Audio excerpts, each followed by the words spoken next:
Portland Jigsaw Masters is sponsored by Portland Puzzle Company. Portland Puzzle Company is based right here in Portland, where we masterfully produce every puzzle piece ourselves. As one of the largest puzzle manufacturers in the US, we're always able to make high-quality custom puzzles. Whether you want us to make a one-of-a-kind gift, or you're an artist who wants to turn your art into a puzzle, we got you covered. Visit us online or in person.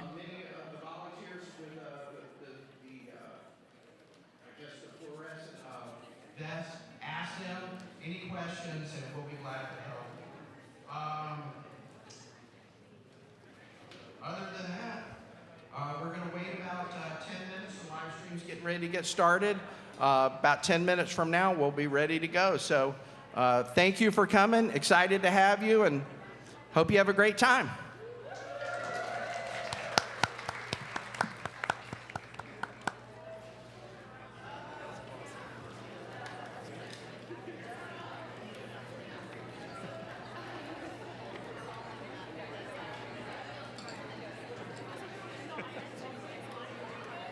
Kyle.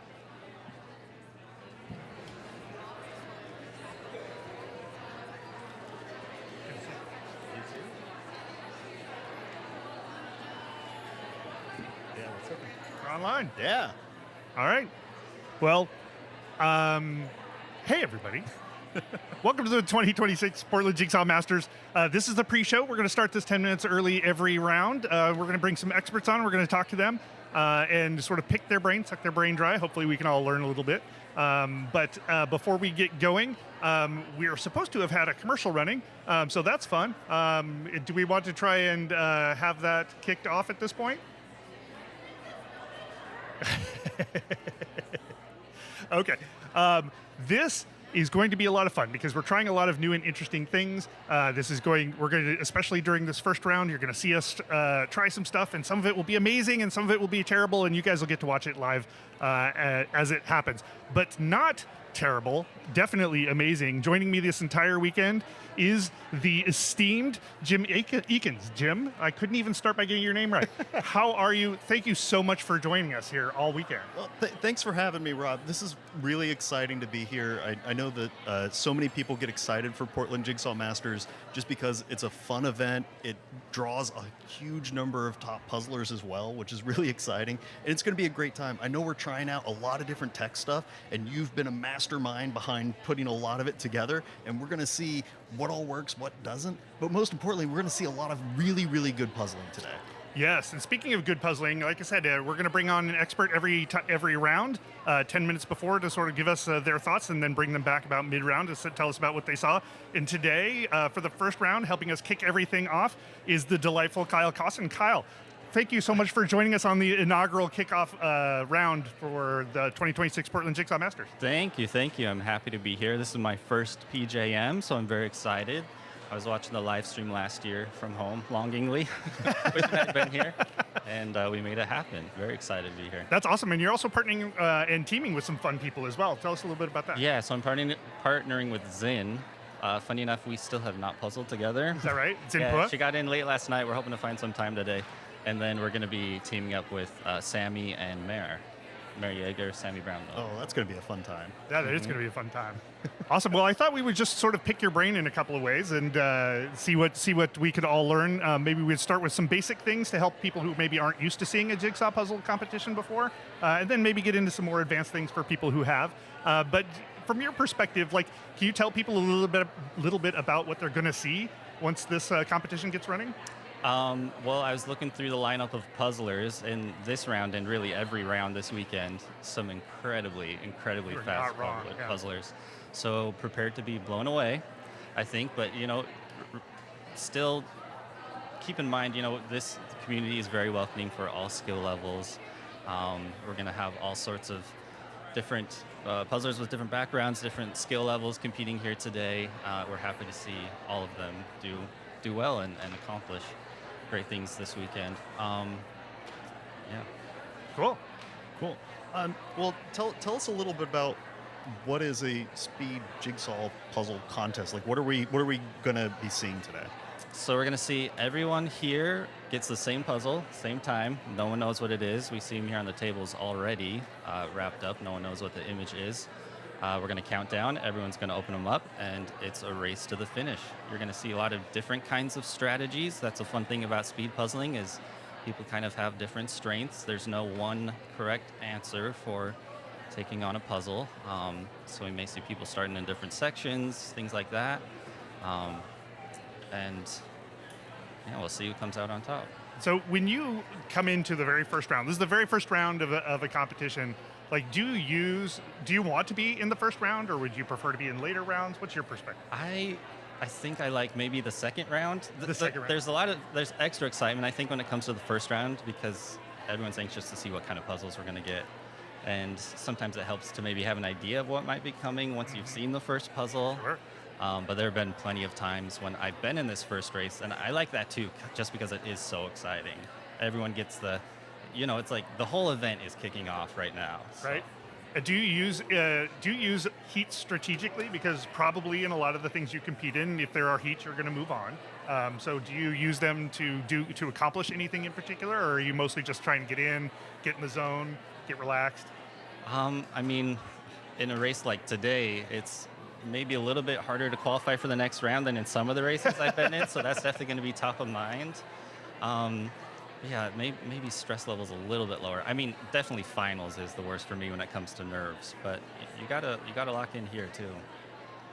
No, it's really interesting that you're saying that. I know that whenever we really kick off initially, we're going to see all the puzzlers dump the pieces out of the box and try to flip all the pieces over so they can see them. How do you usually set up that initial flip or sort? Is there a process that an expert like you typically uses? One really nice thing about this event is everyone's at their own tables. We often have to worry about sharing, so you can kind of open up your space. I try to keep all of the pieces as I'm flipping them off to one side of the table, and as I'm flipping, I'm pulling out edges. I like to do edges almost all the time, unless that's just a really bad idea, depending on the image. What would make that a bad idea for folks who are less Sometimes you get a puzzle where the edge is a frame, where everything's the same color. I think in that case, I would still pull the edges as I'm flipping, but I would actually save that for last probably. But it's nice to get those pieces out of the way, and then from there, you just start on whatever looks easiest. Start with the easy, because the more pieces you have together, the easier the difficult sections become. Oh, yeah, makes sense. I'm kind of curious, what do you usually describe as an easy section? Usually, it's the colors. It's what my eyes are drawn to in the stack of pieces. So, like, if it's a landscape with a sunset, it's probably the sun I'm going to start with and branch out from there with, less and less bright pieces. If there's, like, some hard line somewhere, like a building I can work off of, I really like that sort of thing. But that's usually the judgment is what can I pull easily from the stack? That usually is also what's going to be easiest to put together, unless there's a whole lot of it. That makes a ton of sense. I guess a fun question might be, what's something that you've learned that only makes sense once you're ways down your puzzling journey? That's a good question. For solo stuff, I would say for teams, if we want to talk about that, maybe I think No when you rules here, have Kyle. a team together, usually you would think you want your best puzzler working on the hardest sections. I think it's reversed. I think you want your best puzzler on the easiest stuff, because again, you just want to get pieces put together as quickly as possible, because that makes the last half of the puzzle Sure. easier. Everybody the hardest else's job becomes easier when you have more anchors and Right. parts already filled in. So yeah, that's something I would recommend for either for pairs or for teams.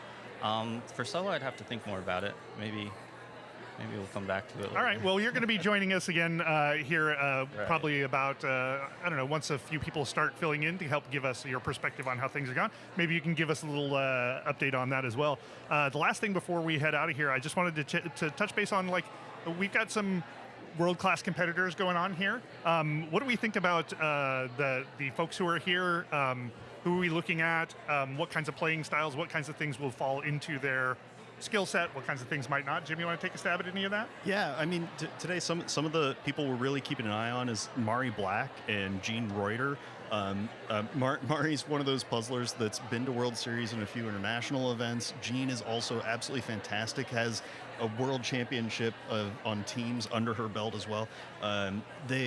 Gene is one of those puzzlers that is crazy good at color acuity and is just fantastic on a gradient, while Mari is one of those folks that tends to be a little bit more on the busier feature building side of things. But there's also Sammy Brownlow and Jasmine Lambert and Sky, Jessa Douglas, who is also coming off of a Nationals win in this past year, and Catherine Dilks. And their skill sets are so varied. You have some folks that are really into big color blocks. Some of them are more on the busy end of things. So I think whatever puzzle comes out is going to be really interesting.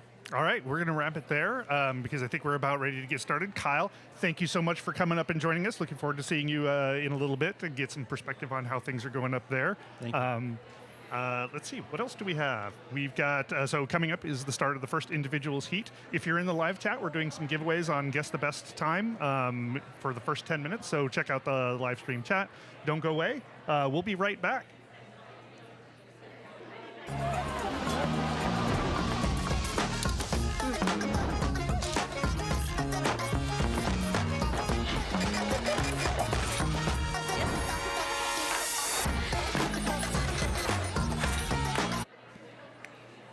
All right, I think we're ready for some announcements, Jim.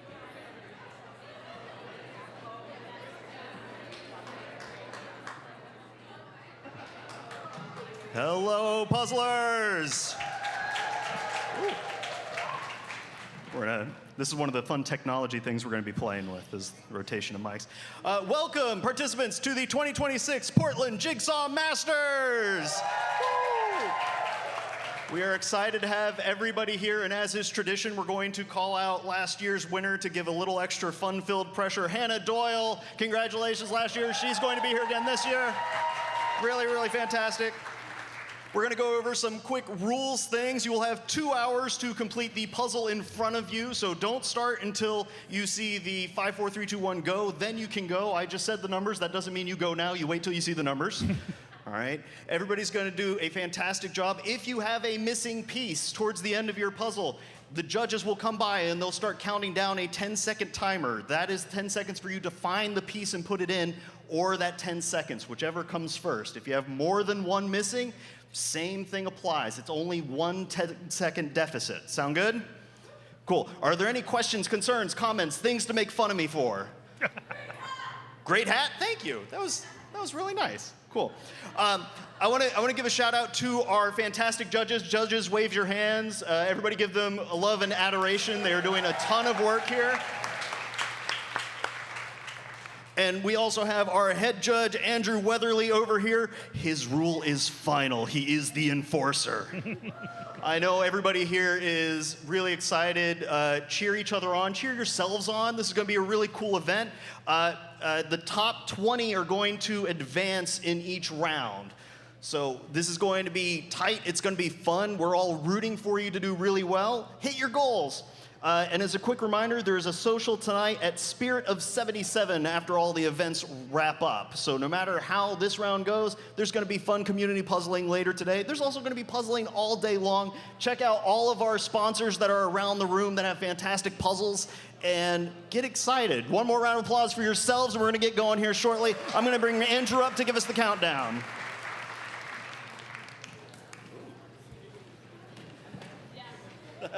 No, you can leave it on.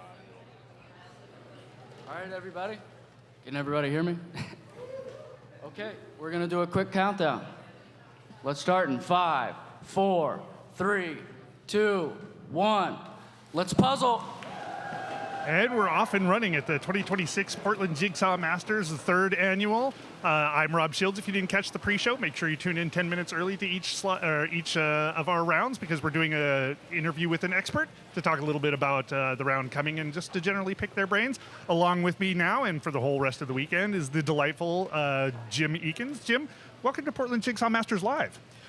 Thank you for having me. I'm super excited to be here. We've watched the last couple of years, and now to be here in the room with all this fun energy is really thrilling. Yeah, so people have just started opening the box, and I host a podcast called Peace Talks, where we talk to experts about what it is that they think about puzzling in general. And I recently had you and Mari Black on an episode, and you guys talked a lot about opening game things, which I learned a ton of. So you want to tell us a little bit about what we're looking at here? Yeah, so in the early stages of the flip, a lot of puzzlers try to do a table set. So what you're going to see is here on screen, we have Mari Black. You can see that she's trying to keep this side of her field a little more open for those border pieces, and she's trying to use this negative space between where the pile is and where her pieces are going to try to make sure that she has room for those pieces to come in as she's flipping them. It makes it where you're not fighting the pile quite as much, and you're going to notice that that line keeps drifting more and more into the pile as she flips, and it saves a little bit of space as she keeps going. And is she taking an assessment of what is in the pieces? She's already looked at the box, I assume. She's getting a sense of what the inventory is and where things are, or is that too many things all at once? A lot of puzzlers, they're taking the first crack at what is the most unique. Most of them will pull border or pull those edge pieces initially just by default. And if they see something unique, they're likely going to start aiming for that. You can see Mari here has decided to go for those pink pieces which show up on that purse and the hat of the dog. We're going to get a zoom in on those here shortly. We are coming up. We just crossed the 2-minute and 10-second line here in this competition. A lot of the top puzzlers are going to try to have their flip done within the first 3 minutes or so. Let's bring up the actual puzzle and take a closer look at that, because I'd love to get a look at it and figure out what kind of approach this puzzle suggests to maybe different kinds of people. Oh yeah, and I'm looking at this. A lot of puzzlers might get a little worried about the outside frame and how thick that is. If you're not familiar with the Portland Puzzle Company brand of puzzle, how wide that is might indicate if it's a good edge to work on or not. There are some good color distinctions that I think several of our puzzlers are going to grab onto. We saw Mari going for those two groups of pink. Those dark greens actually show up really nicely. So that hat and the edge over on the side.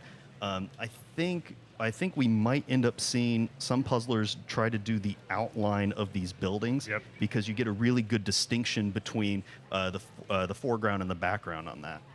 This feels like a pretty speedy puzzle. I'm seeing a lot of like easily pull out parts. Like there's some complicated parts like the coats. I think it's all a texture, and personally oriented textures like lines like that are not my forte, but I know there are a lot of other people's. But the buildings don't look too wide in terms of the number of pieces that's probably going to cross one of those. So it doesn't look like it's going to be terribly busy.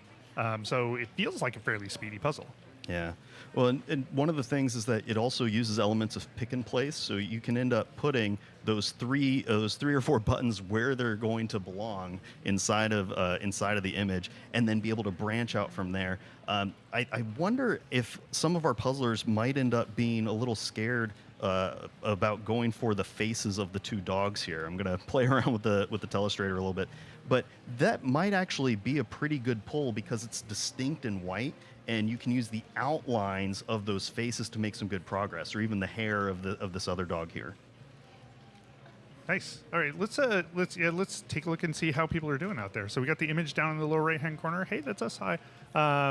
Looks like we've got, maybe, is that Jasmine down in the lower left corner? Yeah, I think that's Jasmine Lambert, a fantastic puzzler. You can see that because here at PJM, our puzzlers are given a full table in order to work on progress here. So several of them are using kind of the center divide to separate where their piece pile is versus where their build field over on this other side is going to be. You get, and I was keeping a tab on the flip times. We were seeing that Mari had her flip just over the 3-minute line. We're not too surprised about that because anytime you start getting larger piece cut sizes, they kind of fight with each other in the pile. You can see that Mari's going for that upper red corner, and we're also seeing Jasmine go for that as well. Even though that pink jumped out early on, because that red and yellow sign is all in one unit, it's a little bit more straightforward to get some assembly going. And I will say, I think Mari has a little bit of a mustache. How crazy is that? That's wow. How did that happen? That was silly. Yeah, if you haven't noticed, we've given Jim some technology. It is not necessarily the most well-advised step to take, but away we go. We're gonna bring the fun, and we're letting Jim loose on things. At this point, we're sort of seeing people get rolled out in their setup. You mentioned that Mari was about a 3-minute flip. Like, what is a typical time that maybe Mari or other elite level puzzlers are shooting for on a flip, and what are they trying to do during that flip? So we talked a little bit with Kyle about that, but like, give us a little bit more insight there. So a lot of high level puzzlers, they want to get the flip done in about 3 minutes or under, and then they want to try to have the border that outside frame built up in around the first 6.5-7 minutes. If they really know the cut and they have that kind of in their back pocket and memorized, they might try to get that done closer to 5:30. I think with this particular brand, because Portland Puzzle Company uses a random cut, that can be a little more difficult for folks. There we go. Now we're starting to take a look at some of the other people that we've got here. One of the technologies that we're playing with is the idea that maybe we can get some labels up of who we're looking at. So we'll see if that comes out. One of the many things that we're going to try and see if we can actually make them work. There's Rose Robbins, who's a excellent puzzler and a local puzzler. And looks like she's got a bunch of pieces sorted out to the side and is working on, looked like, the yellow coat side of things. Yeah, you can see in the lower left-hand corner here, this is Jessa Douglas, fantastic puzzler, has that team's gold under her belt, several high marks in pairs from past U.S. Nationals competition, and she is cruising through the end of that border. We're coming up on the 7-minute and 30-second line. You can see that she doesn't have that full border worked out yet, but as she's going through the pile, she's looking for what the next easy, straightforward target is going to be in order for her to do some assembly work. You can see in the upper right-hand corner, Mari hasn't completed the full border. She decided to forego that upper corner. I think that's because there's a lot of duplication and sameness in that area. So just moving on to another region is really cool. And it looks like maybe that's Rose in the upper left corner as well.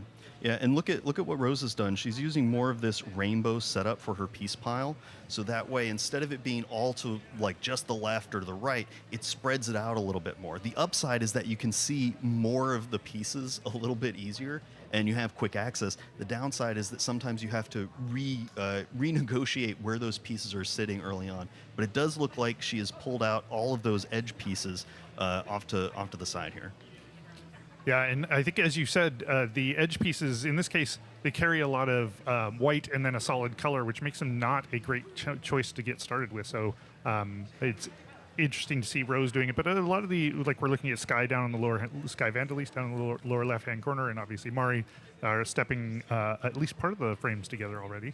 Yeah, and hopefully we'll try to get the clock back up here in just a moment. We can see in the lower left-hand corner that Sky working on not the sky, oddly enough, but does have that signage coming in, and she's doing a little bit of sunbursting. So I'm gonna circle it over on this screen. She's starting with that sign and then radiating out from the thing that she has built, sort of like a sun radiating rays away.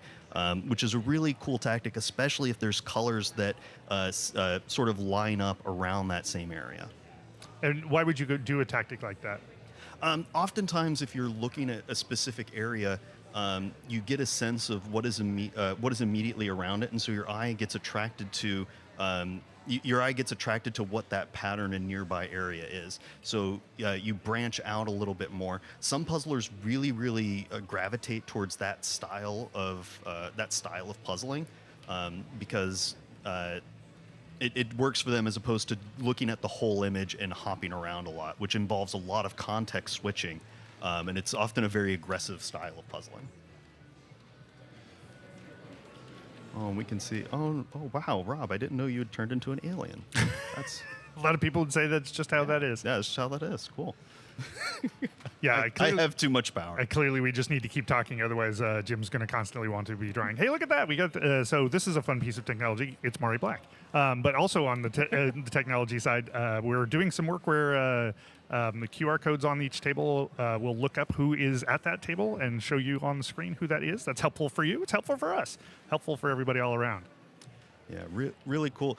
You can see several of our puzzlers are standing up at this point, and I've talked to a few other puzzlers on this particular brand. There's a little bit of spring back that happens with the pieces, so sometimes being able to look straight down and put those pieces straight in helps make sure that you don't get quite as much bounce as you're progressing through the puzzle.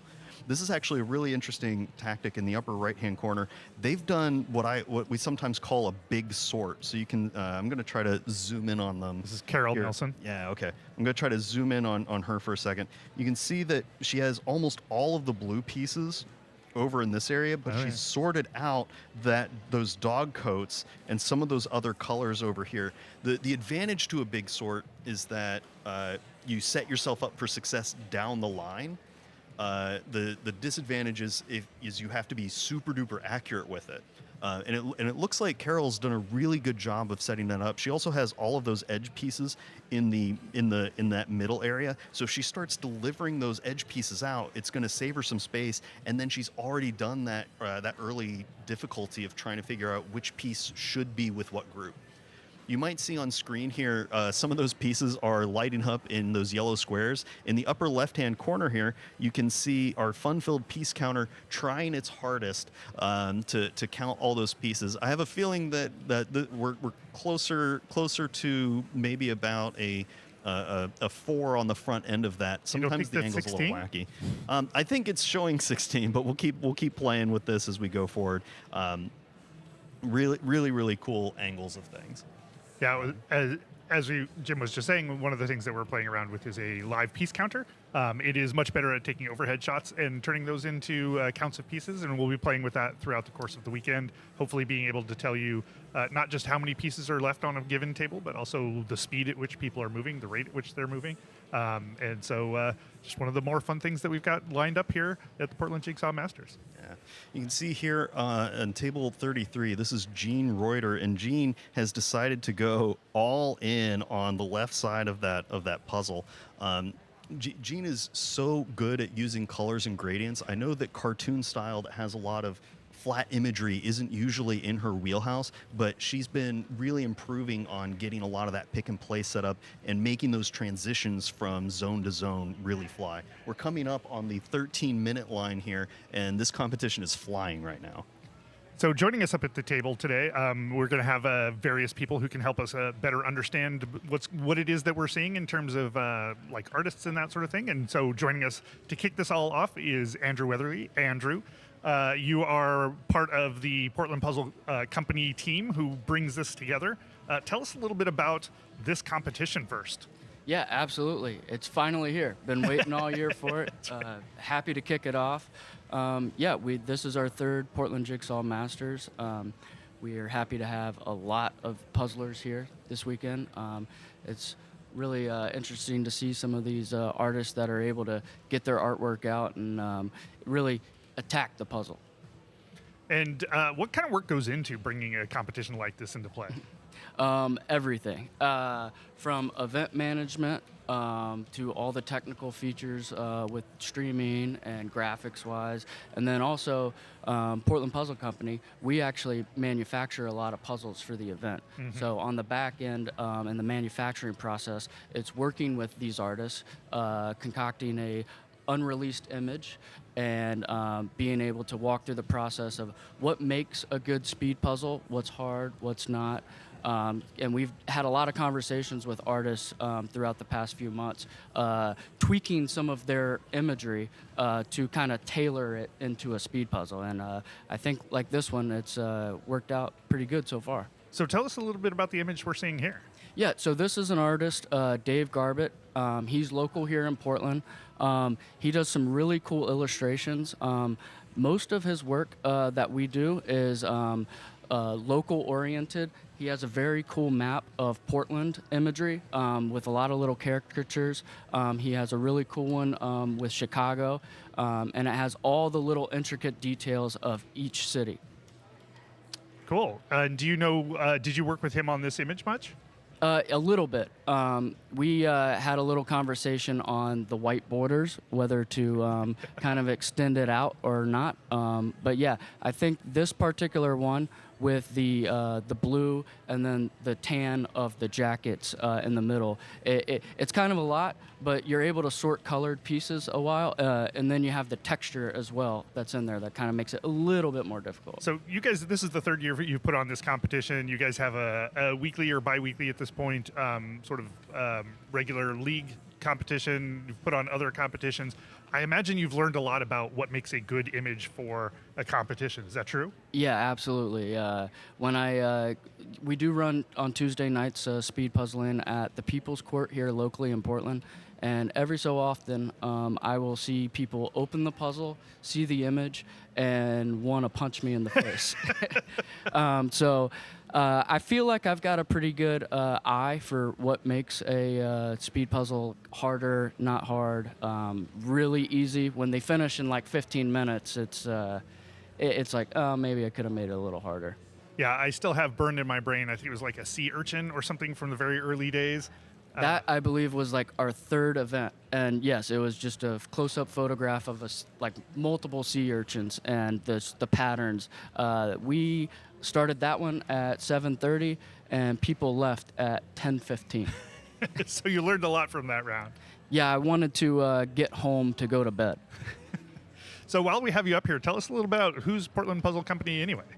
Yeah, so Portland Puzzle Company, we started about 6 years ago. And we are a puzzle manufacturer. So we work with a lot of local artists and photographers, and they provide their imagery. We make them into puzzles, and then they go to their markets and fairs and are able to resell them on their website. And then also, if you want just a custom one-off picture, Christmas time's great for that. Any occasion, get a photograph of your friends, family, your dog. Cats are huge. You can upload it on our website, and we can do a one-off puzzle for you. Speaking of Portland locals, we got Leah Robbins here, who's a fixture in the Portland area. Absolutely. And the mother of Rose Robbins, who we were seeing earlier.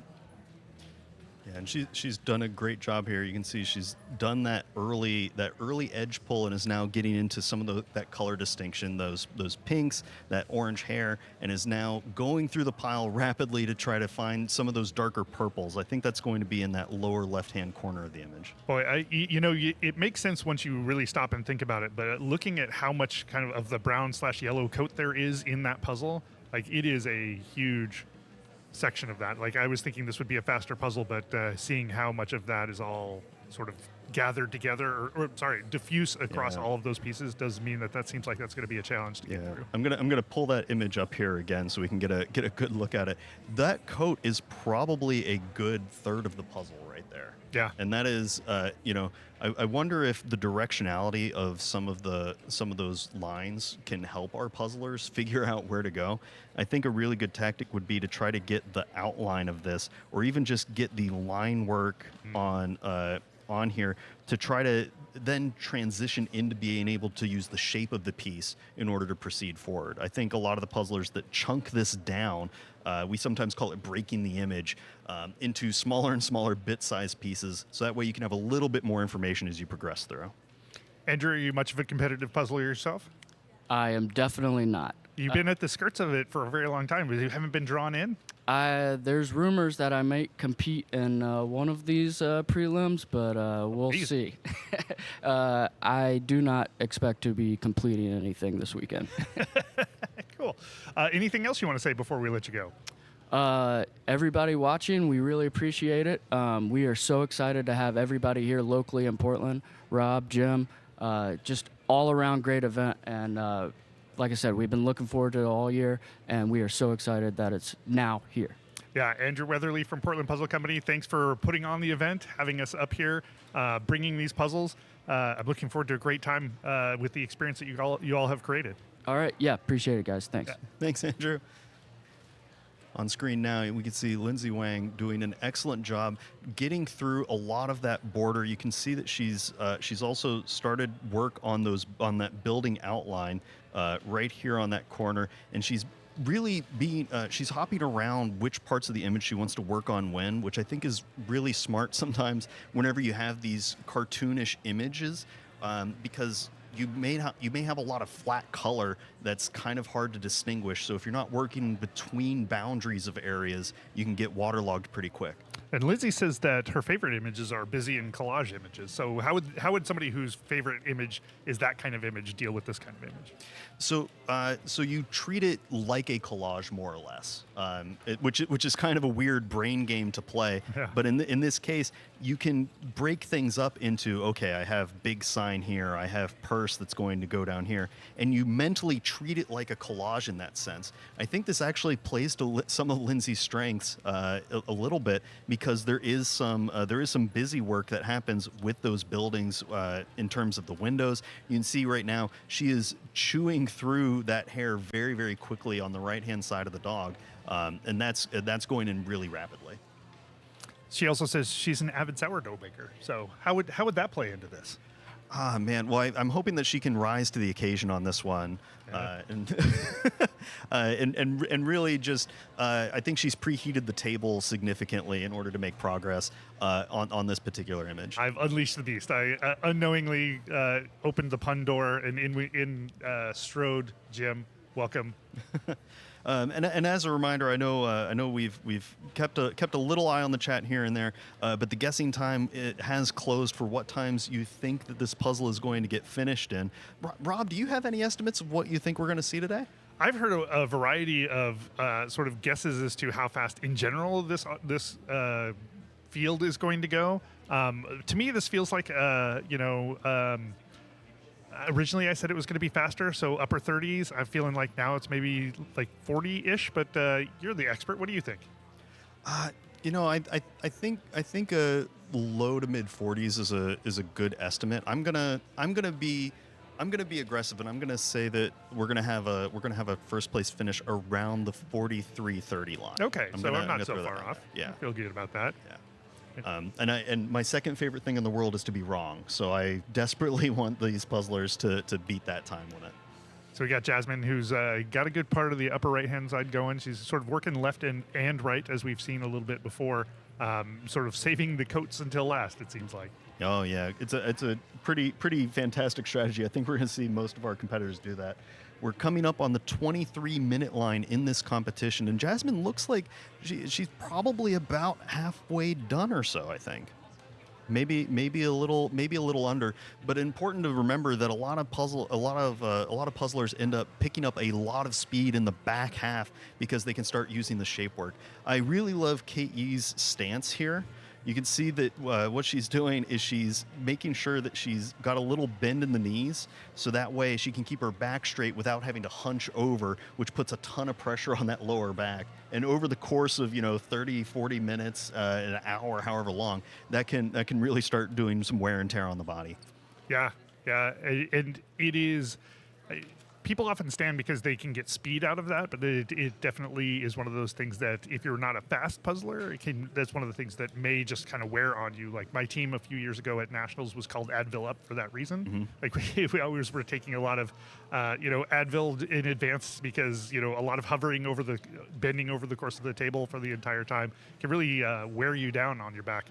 And I know that some puzzlers do core training, and as a matter of fact, in order to keep up their ability to sort of stand and do work. Do you know a lot of folks who do core training yourself, or is that really, if you go fast enough, you don't have to worry about it sort of problem? I mean, that's one of the world champions, Alejandro Clemente Leon. He's famous for having said, "I just get the puzzle done before I start to hurt." Which is brilliant, and also it's a great tactic if you can pull it off.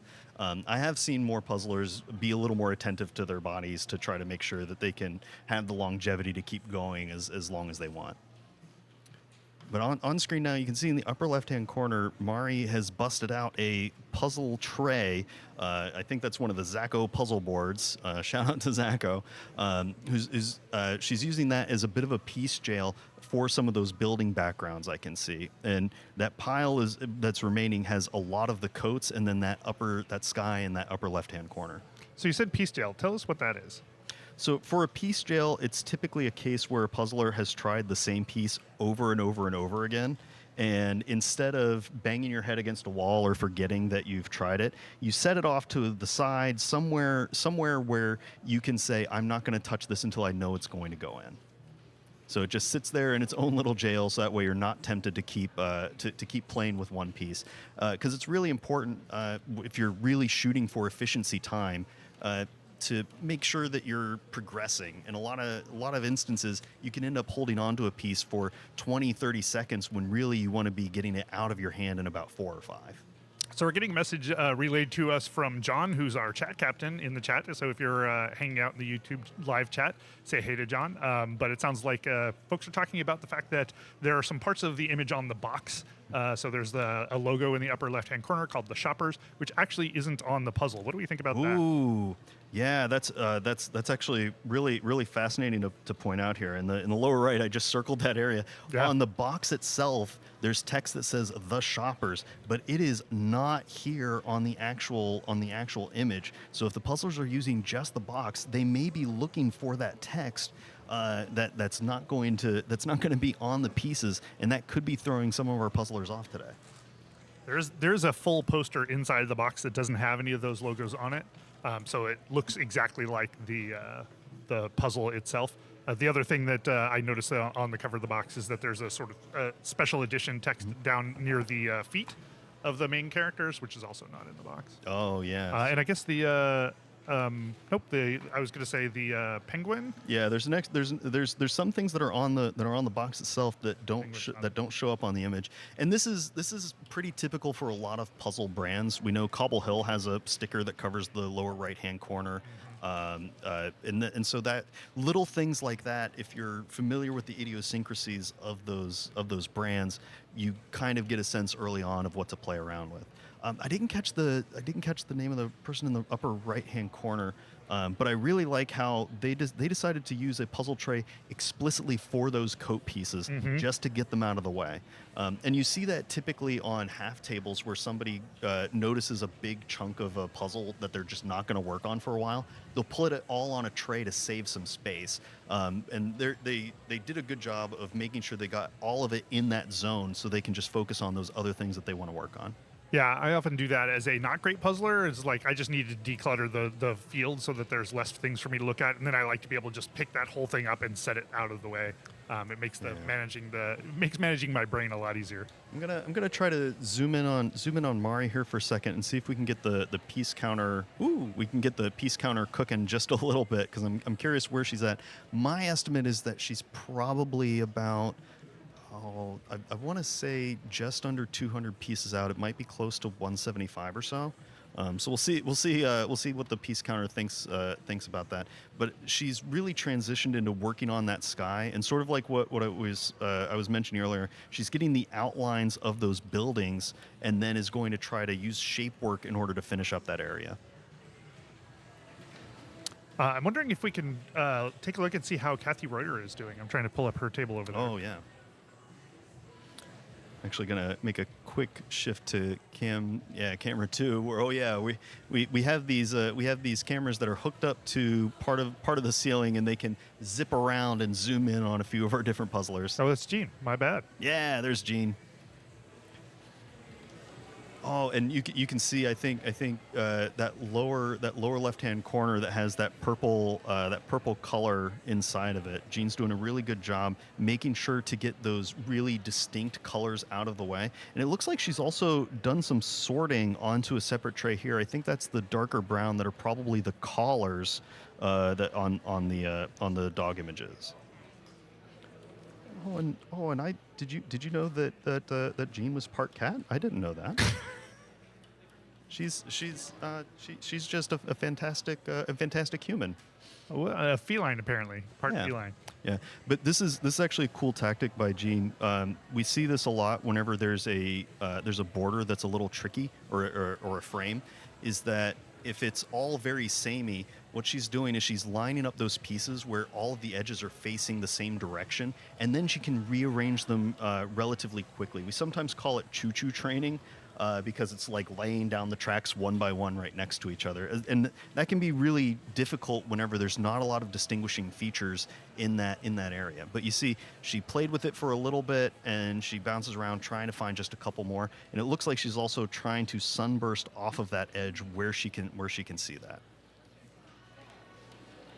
Oh, over here on this camera, we can see Katie Dilks doing a fantastic job on this puzzle. Wow, Yeah. Look at that progress. She's really got that right-hand side, especially the upper right-hand corner, all knocked out. Yeah, no, that is super clean, except for two pieces that are sitting inside of there. I always love it whenever puzzlers are willing to move on from something that's not complete. Because it's easy to get, we were talking about earlier, it's easy to get hyper fixated on one or two pieces and then burn 30 seconds trying to find that one extra one when there's a lot of other lower hanging fruit that can clear the noise out of the pile a little bit. Oh wow! And look at the separation here. All of those edge pieces are pulled off onto that right hand side, and she's not. Katie's not worried about them at all until it actually comes into play. My guess would be that she's going to keep them as sort of a side project whenever you're not entirely sure what to do next. Okay, I'll play with the edge for a moment or two. But it looks like she's jumping in on some of that hat information. Yeah, the hat on top of the dog there, and is then going to try to use that to get information into working on those buildings. You can see that sometimes you worry about blocking the box a little bit, and that's where you end up with a bunch of pieces in the puzzle zone.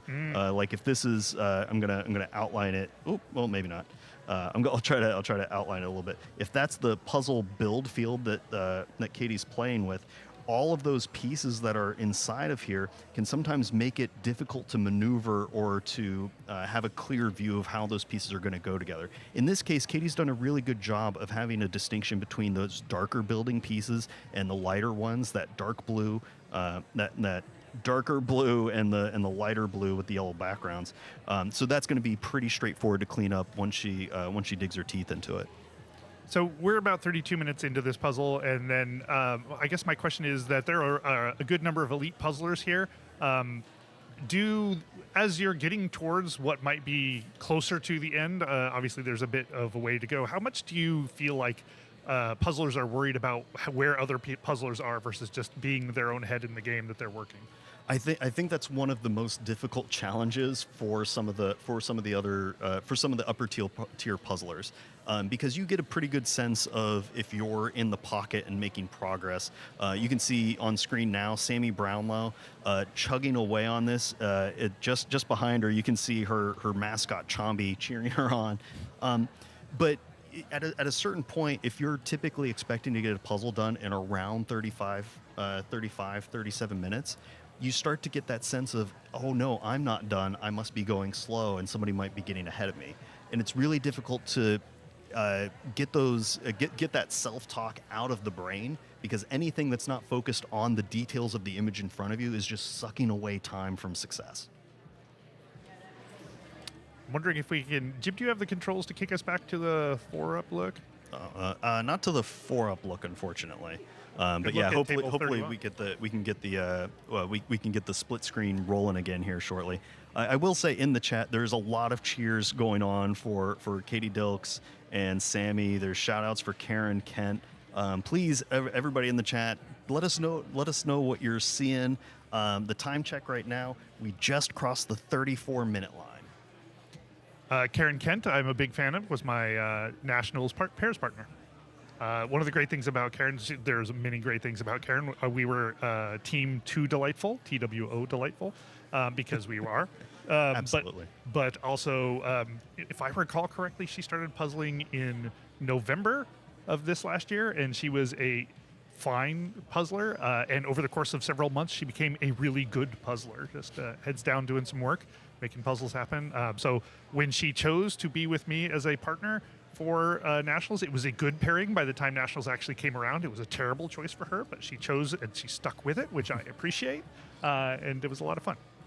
Oh, wow. And you can see in the upper two left and right screens, we have a good zoom in of Sammy Brownlow. She's almost at the point of having just the sky and that coat remaining. This kind of image is tricky for Sammy, because it's a lot of flat color, and that doesn't really play to some of Sammy's strengths. But she's doing a fantastic job here chewing through that. You can see in the lower left, Mari is coming in just on the coat region. We're going to try to see if we can get the... she's under the table. Yeah, had a piece fall, immediately dives in. The piece counter's estimating that she's down to about 150 pieces. So that seems pretty reasonable to me. And you can look at that. She is going for that tactic of trying to put the buttons of that suit in place. Now there is a little bit of a trap here, because we know that the other dog also has a button on their coat. Right. So it's entirely possible to get them misaligned. So being really directed on that is super important. So what do you think that at this point we're coming down to the point where only the hard things are remaining? Like, I imagine that the faces are going to come together relatively quickly, but the coat's probably going to be a slog. If we're at about 36 minutes at this point, how much longer do you feel like that's going to take? Oh man, I'm hoping, if you think in terms of piece count number, a lot of puzzlers, if they see that they have 100 pieces remaining, top level puzzlers are able to knock that out in about 5-6 minutes on a first look. But whenever the pieces are larger and more spaced out, and there's a lot of duplication, that can eat into that net time pretty quickly. So, Mari might be able to keep this around the 43-minute mark, but it might push a little longer. It's going to depend on how easily she's going to be able to discern the shape work necessary in order to push through a little bit. You can see in the lower left-hand corner here, Jessa Douglas chewing through that upper sky, and she is almost at that point of moving on to the coat. It looks like she has the dog faces remaining, so she's maybe about 40 pieces or so behind Mari at this stage. Anything can happen. As time goes on, it gets more and more difficult for puzzlers to kind of keep their eyes clear. And especially as fatigue sets in. Usually the 35-minute mark is when the brain overload starts happening. Because if you think about it, you're making about 500 decisions over the course of a puzzle, and that's if everything is perfect. You know, that's before you start wrangling in any of the flip, any of the rearrangement, any of the let's check the image. That's a perfect instance of 500 decisions. I have trouble deciding what to have for lunch sometimes. So being able to do this is phenomenal. Yeah, this is one of the things that I love about puzzling is that you can imagine that it is just sitting down and putting together stuff. And that is certainly one way of thinking about it. But when you actually experience it, when you're actually trying to perform at time, it is a mental game. It is a physical game. It is a tactical game. It is a strategic game. There's a huge amount of practice goes into being fast, not just skill and talent and just natural abilities. So it really is a complete engagement of an activity. Oh yeah, and look, Jasmine Lambert in the upper left-hand corner, finishing up that bottom portion of the frame, and is now starting to branch up into that coat region. Sky in the lower left-hand corner, fully on top of the table. You can see that she's actually Love her stance. She's doing a cool thing of using her elbows to take pressure off of her back at times. Oh yeah, so she sure. can just lean on the table a little bit. The downside of that is that you lose a little bit of dexterity, mobility, but the upside is that it keeps your back in position and strong, so that way you can keep chugging. And I like how she's working on some of that sky, some of that building area. I will say it's for some of the puzzlers that do a lot of out of field build, meaning that they'll try to build a chunk of the puzzle off to one side and then deliver it into the center of the puzzle. The Portland Puzzle Company pieces, because they have that little bit of spring, it can be a little tricky unless you know some tricks to try to keep them contained on there. Yeah, it was my great pleasure to have Mari and Jim over at my house this last week and see them kind of working through the process of how to attack a puzzle like a Portland puzzle, like getting to know the intricacies of that specific brand. Like Jim's looking at the material composition of the actual piece. He's looking at how does it form? Is it got edges that are sort of compressed, or the center is compressed, and how does that change the feel in the hands, and then coming up with strategies and tactics related to how to solve that problem. Like I know that Mari was looking at a sort of two-handed approach. You can probably correct me on this, but anchoring with one hand and then slotting in with the other hand to come up with some things that are unique to the Portland puzzle build specifically. So the level of thoughtfulness that one can put into this is fairly unbounded, I feel like. Yeah, somebody in the chat at Michelle from Speed Puzzle EU, the Euro Jigsaw Jams. Hey, Michelle. Asking about the pieces. These pieces are larger than a standard RAV. They're also random cut, which can be really difficult for some competitors, especially whenever you get into a duplication region like that coat. You can see that Mari has separated out all of the pieces that might have a little bit of black on them. So that way she can do that line work of the coat to set up. That means that all these other pieces that are left over after that point can just go pure shape work at that stage. It looks like so few pieces out there on the side, but she's got pieces in the middle, she's got pieces on the board, she's got pieces off to the side, so it seems like less intimidating when I look at any one pile of them, but then I look at the big empty space in the middle, and I'm like, still, that's a lot of coat to go. Yeah, we just saw Jasmine finish up that bottom chunk, the bottom chunk of frame, and branched out a little bit, and now she's trying to do a similar tactic. She's separated out those darker brown pieces. That ends up being the collar parts, the little hems. I'm not sure the exact name. The fringes of the coat that can be a little tricky to place because of where the wrist placement is. In the lower left, we can see Sky working on that last bit of frame, and then can use. It's actually interesting. She's not using the frame at all. She's actually sunbursting off of the center. So she is starting from the inside and working her way out, which is the opposite of having the frame and working your way inwards.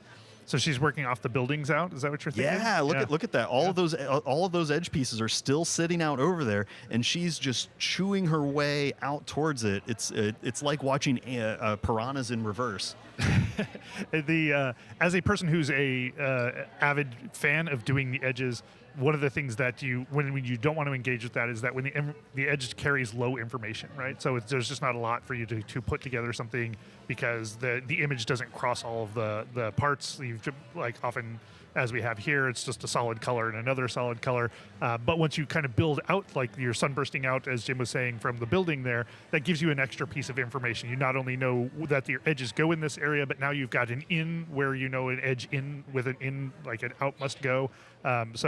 She's building out such that she has a lot more information that by the time she gets to putting those edges in, she's got extra pieces that help her kind of anchor that into the place. Yeah, you can see Mari's down to about the last 50 pieces or so of this particular image. We are just getting ready to cross the 43-minute line, so I'm going to be a little bit under. I'm wondering who in the chat is going to be hit this close, but you can see she's trying to finish up that black line work in here, and that's really difficult on a random cut.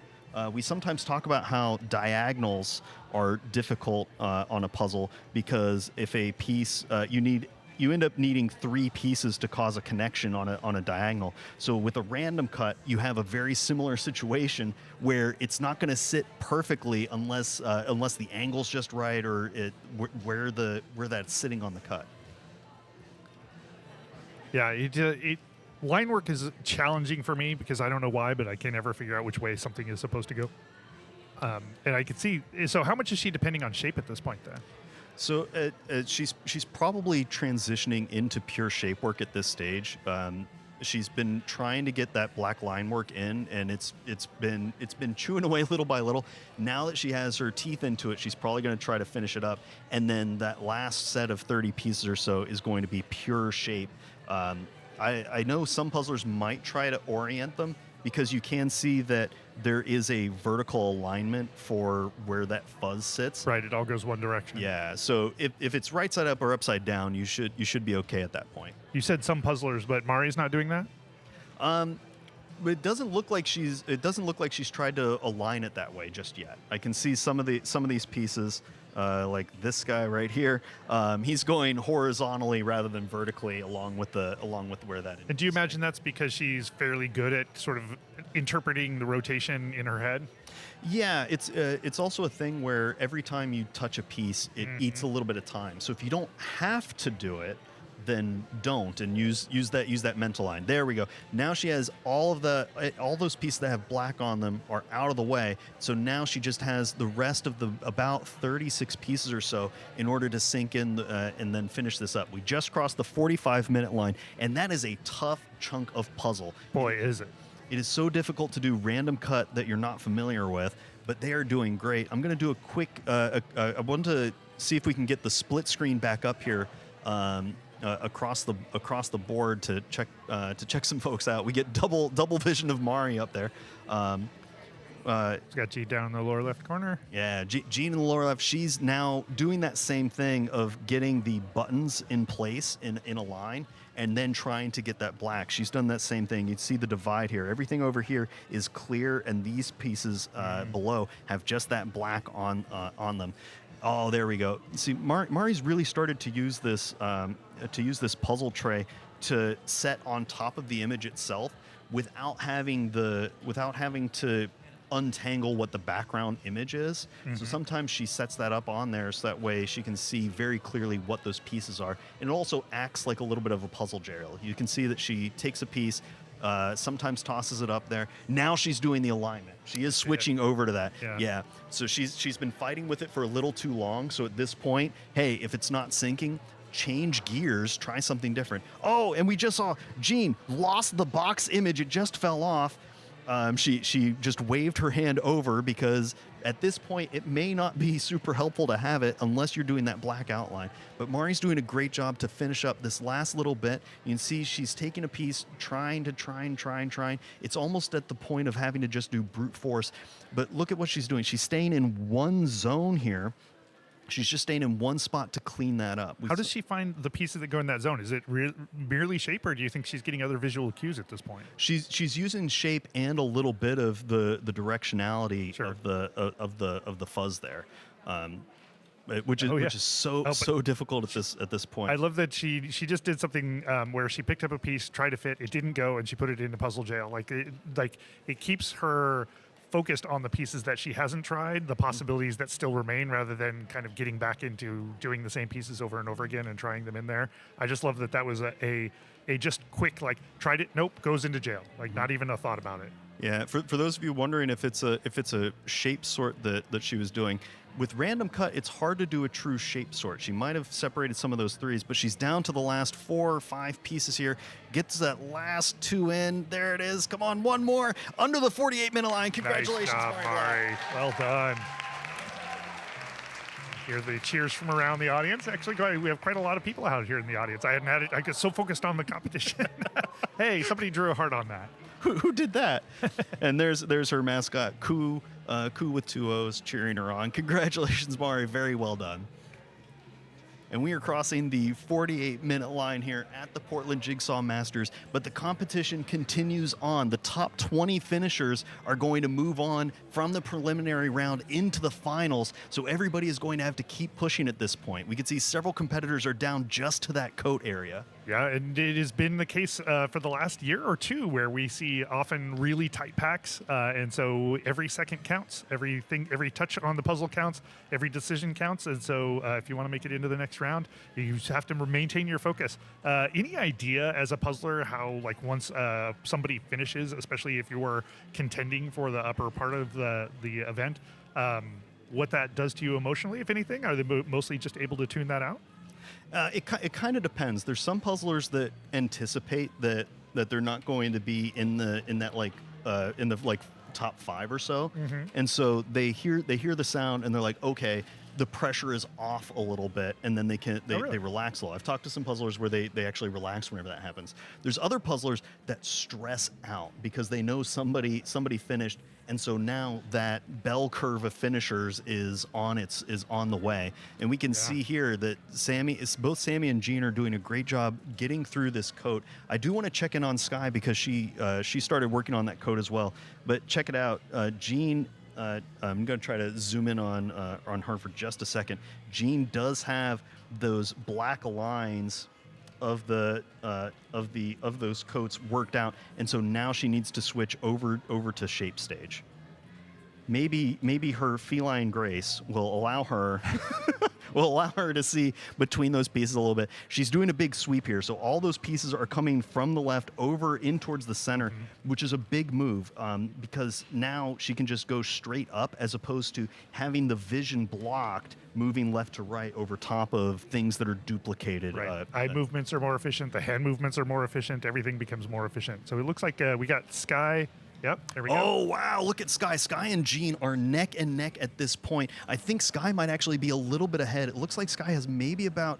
Can we get them both up at the same time? Yeah, I want to see. I think Sky has maybe about 20 pieces remaining. We just crossed the 50-minute and 21-second line here, and they are both going to do fantastic. Yeah, let's see if we can get the split screen of Sky and Jean up here at the same time, please. Oh, look at that. And you can see Sky's trying to make those little micro adjustments. Sometimes that can make it where you lose track. Nice. You lose track of which piece is which. Sky does have a piece count advantage here, but Jean has a really quick close. So if she can really dig into that shape work, which isn't usually in her wheelhouse, she might be able to accelerate here. But Sky is just flying right now. I like that Sky is finally sitting down. Yep, that little bit of transition. And you'll notice she also brought the puzzle closer to herself. Yeah. It was a little bit further away, and now it's shifted down quite a bit, so that way it's sitting right there. She is moving those pieces from the left over to the right. She has that center part of the coat remaining. I think Jean has two smaller stripes and then the center. Sky might be able to lock up a solid second place here. We're coming up on the 51 and 30-second line. Is Sky going to be able to keep this under the 52-minute? It's going to be really close. I think she might be pushing for 53 right now. There's only about, I want to say, I want to say she's down to about the last 10 pieces or so. It's on the opposite side of where we can see, but you can see that little bit of jitter. She knows that she's coming into the final stages of this.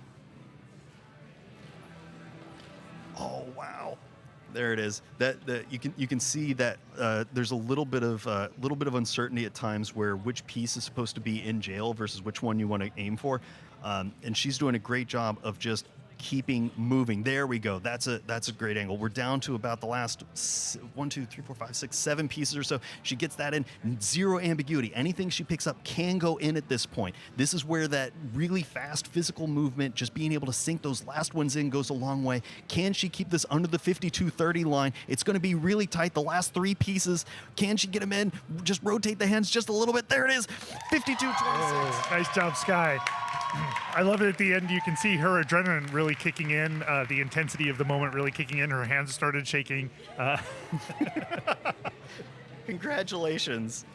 That was a phenomenal move right there at the end in order to finish that up. And now we can see Jean, and I think in the upper right that's Jessa Douglas digging in on that coat.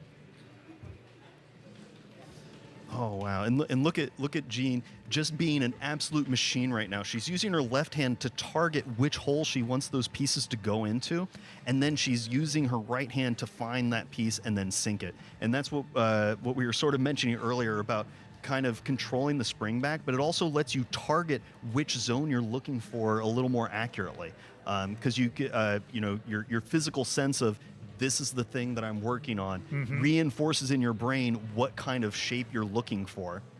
Yeah, I do this actually a lot myself, and I'm not really sure why, except that it really helps me figure, like, to your point, it helps me focus in on the thing that I'm working on, right? Like, if I put my finger here, that means I know my brain has a tendency to want to look at all the shiny objects in the puzzle, and if my hand is pointing at a thing, then my brain can do a better job of going, oh, okay, that's the thing I was supposed to be doing this whole time. Yeah. I wonder if we can get the confetti cannons going for the next finisher. We'll have to see if we can do that. But Jim wants all the toys. I want every toy. I am nothing if not greedy for excitement. But Jean is down to about the last 1, 2, 3, 4, 5, down to about the last 7 pieces. Let's see her push the end of this. We are just across the 54-minute line. Is she going to be able to keep this under the 54:15? There's down to the last 4 pieces. Oh, there's a little bit of a split. You could see there was that uncertainty about which one went there. There, get that last one in. Congratulations, Jean. Well done, Jean. Locking up 3rd place for this preliminary round in the Portland Jigsaw Masters. Well done. And the puzzling keeps on going. Like we mentioned earlier, the top 20 are going to move on to the next round, and it is a tight field for the top 10 and even the top 15 here. I'm excited to see what all is going to happen. I think it's going to get a little crazy. I'm looking around the room, and there are several people that are on that coat region. Even real close to the front desk here, Anna Pagarian is doing a great job down to the coat. Upper right-hand corner, we can see Jessa Douglas. Upper left, Jasmine Lambert coming in on those last 6 pieces or so. Is she going to be able to keep this under the 55-minute and 15-second line? How quick she is once she locks into that shape is amazing. Look at that. That little bit of rotation, sinks it in. Oh, come on. They're right on 55-15. Congratulations, Jasmine. Earlier, we were looking at Grace Burns, and I was amused to see that in her, there she is down in the lower left-hand corner, in the information she provided back to us, one of her favorite kinds of puzzles is cartoon puzzles. Oh, wow. Well, then this should make her pretty happy, being able to finish that up. Grace is doing a great job. You can see she's also placing those buttons. She has those buttons placed and is getting that line work set up. And Katie Dilks in the upper right-hand corner is now also moving on to mostly that coat region. In the upper left, who's? That's Jessa. That's Jessa. Okay. Oh wow, yeah. Look at her fly right now. She has a little bit of separation between those pieces. She has done a semi-shape sort. It's difficult on random cut to decide how you want to break that up, but it looks like she's pulled a little bit of 2 prongs here in order to keep on moving. We just crossed the 56-minute line. I want to say she can keep this under the 57:30. It's gonna be tight, but she's now at the 0 ambiguity. She can just brute force this from here on out. You can see that she's really using the shape to try to finish this up. And there's a lot of rearrangement. You can see right on her pinkies that little bit of adrenaline kicking in. It's difficult for these puzzlers when they know that a camera crew is standing right there in your space. And that can throw people off a little bit, but Jessa is nothing if not a consummate professional, and you can see she is chewing through the rest of this. Oh wow, she's down to about the last 7 pieces or so. 1, 2, 3, 4, 5. Down to the last 5. Can she finish this under the 57:10 line? I think she's going to be able to pull that off without too much trouble. Rotates it in her hand, gets those last 2. You can see that background throws things off a little bit. Gets the last one in. There it is. Congratulations, Jessa. Jessa, a veteran of this competition, comes down and competes pretty much every time. Love to have her. She's a delight. I think her one of her handles is Jubilant Jessa, and that really fits her extremely well.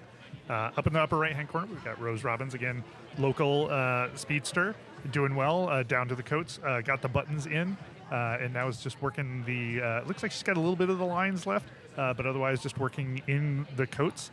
And then Kate E down in the lower left-hand corner in a very similar situation, although she looks like she's got her line work in and bringing in now just those main sides, the drapey sides on both sides of the lines for each of those coats. Well, I think I saw a note here that KE dances West Coast swing, which probably being a West Coast swing dancer probably explains why that posture and stance is so powerful. She is down to maybe about the last 35, 40 pieces or so, and just needs to clean that up. I also really like Rose's concentration in the upper right-hand corner. She is really pushing through this. I know a lot of puzzlers wanted to be able to finish the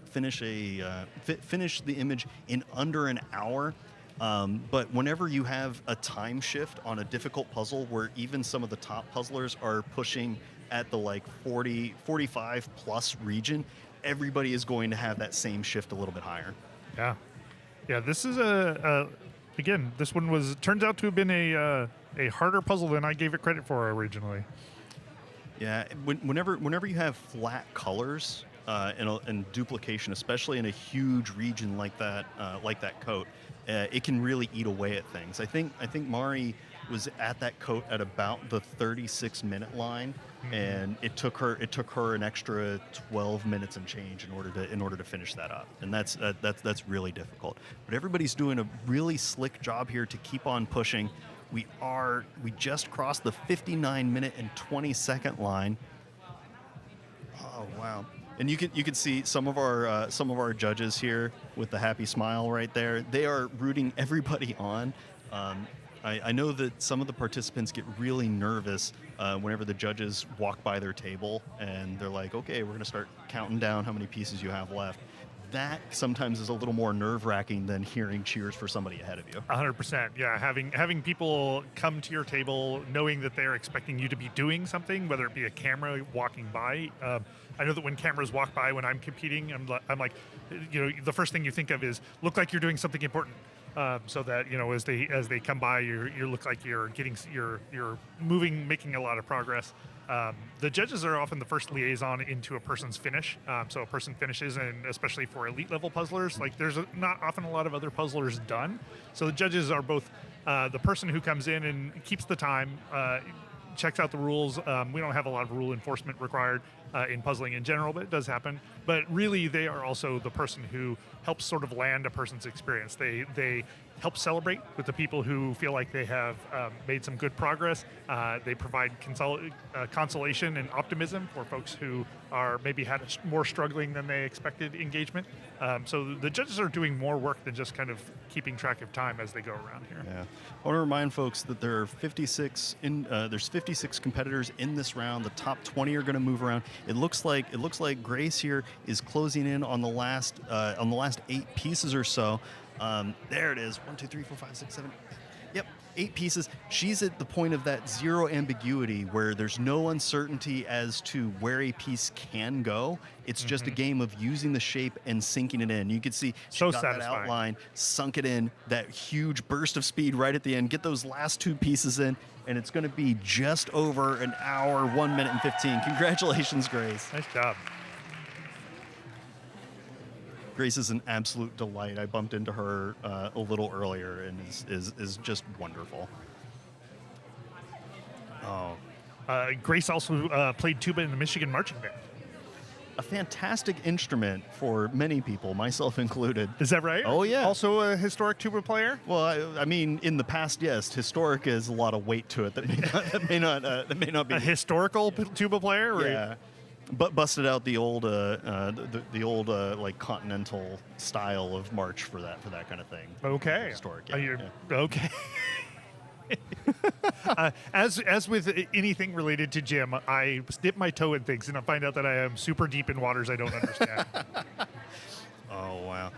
I didn't catch the name here, but they're doing a great job. We can see that they're chewing through the rest of that coat. Everybody's doing that same idea. Get the line work squared away, so that way they can move on to just focusing in on the shape. All right, and welcome back to Kyle Cosson joining us again. If you tuned into the pre-show, you heard us grilling him about what it takes to get a puzzle set up and how you use a first round. Kyle, first of all, thanks for returning back. What are you seeing out here? What's been your observation so far?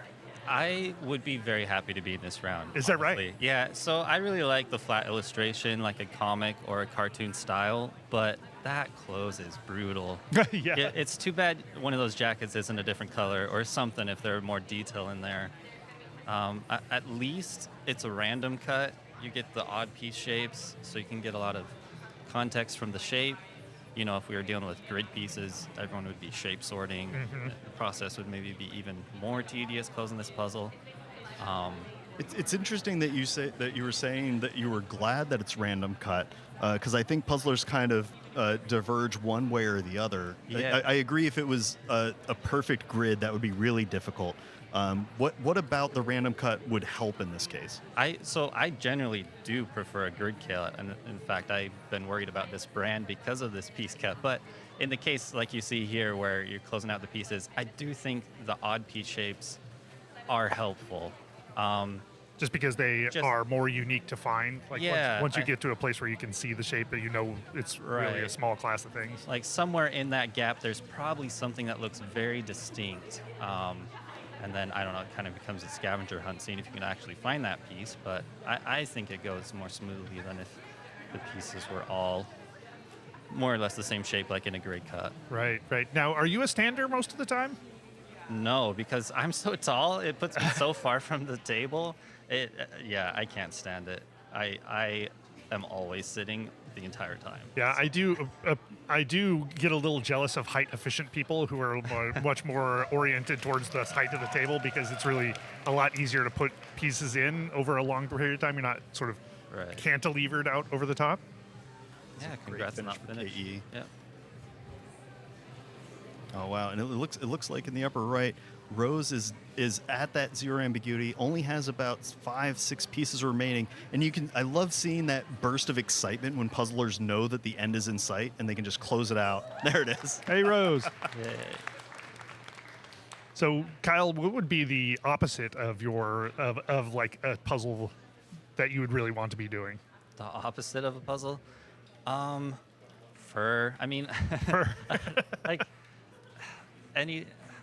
fur, feathers. I mean, I know people commonly go to that sort of thing, but I really struggle with shape work generally. I mean, whenever it gets to the point where you're thinking about shape sorting, I kind of just dread the rest of the puzzle at that point. And that's probably where I'd be at the end of this puzzle as well. But the rest of it looks delightful.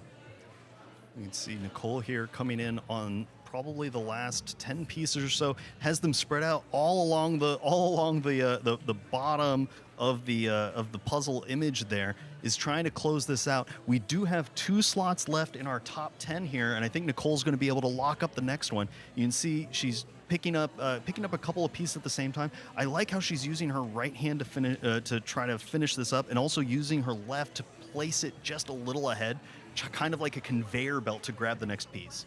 Kyle, are you left-right capable? I know a lot of people start off as really one-hand dominant and then try really hard to move into a more ambidextrous sort of mode. I've gotten better at it lately, for sure. Do you Usually find when that improves your game?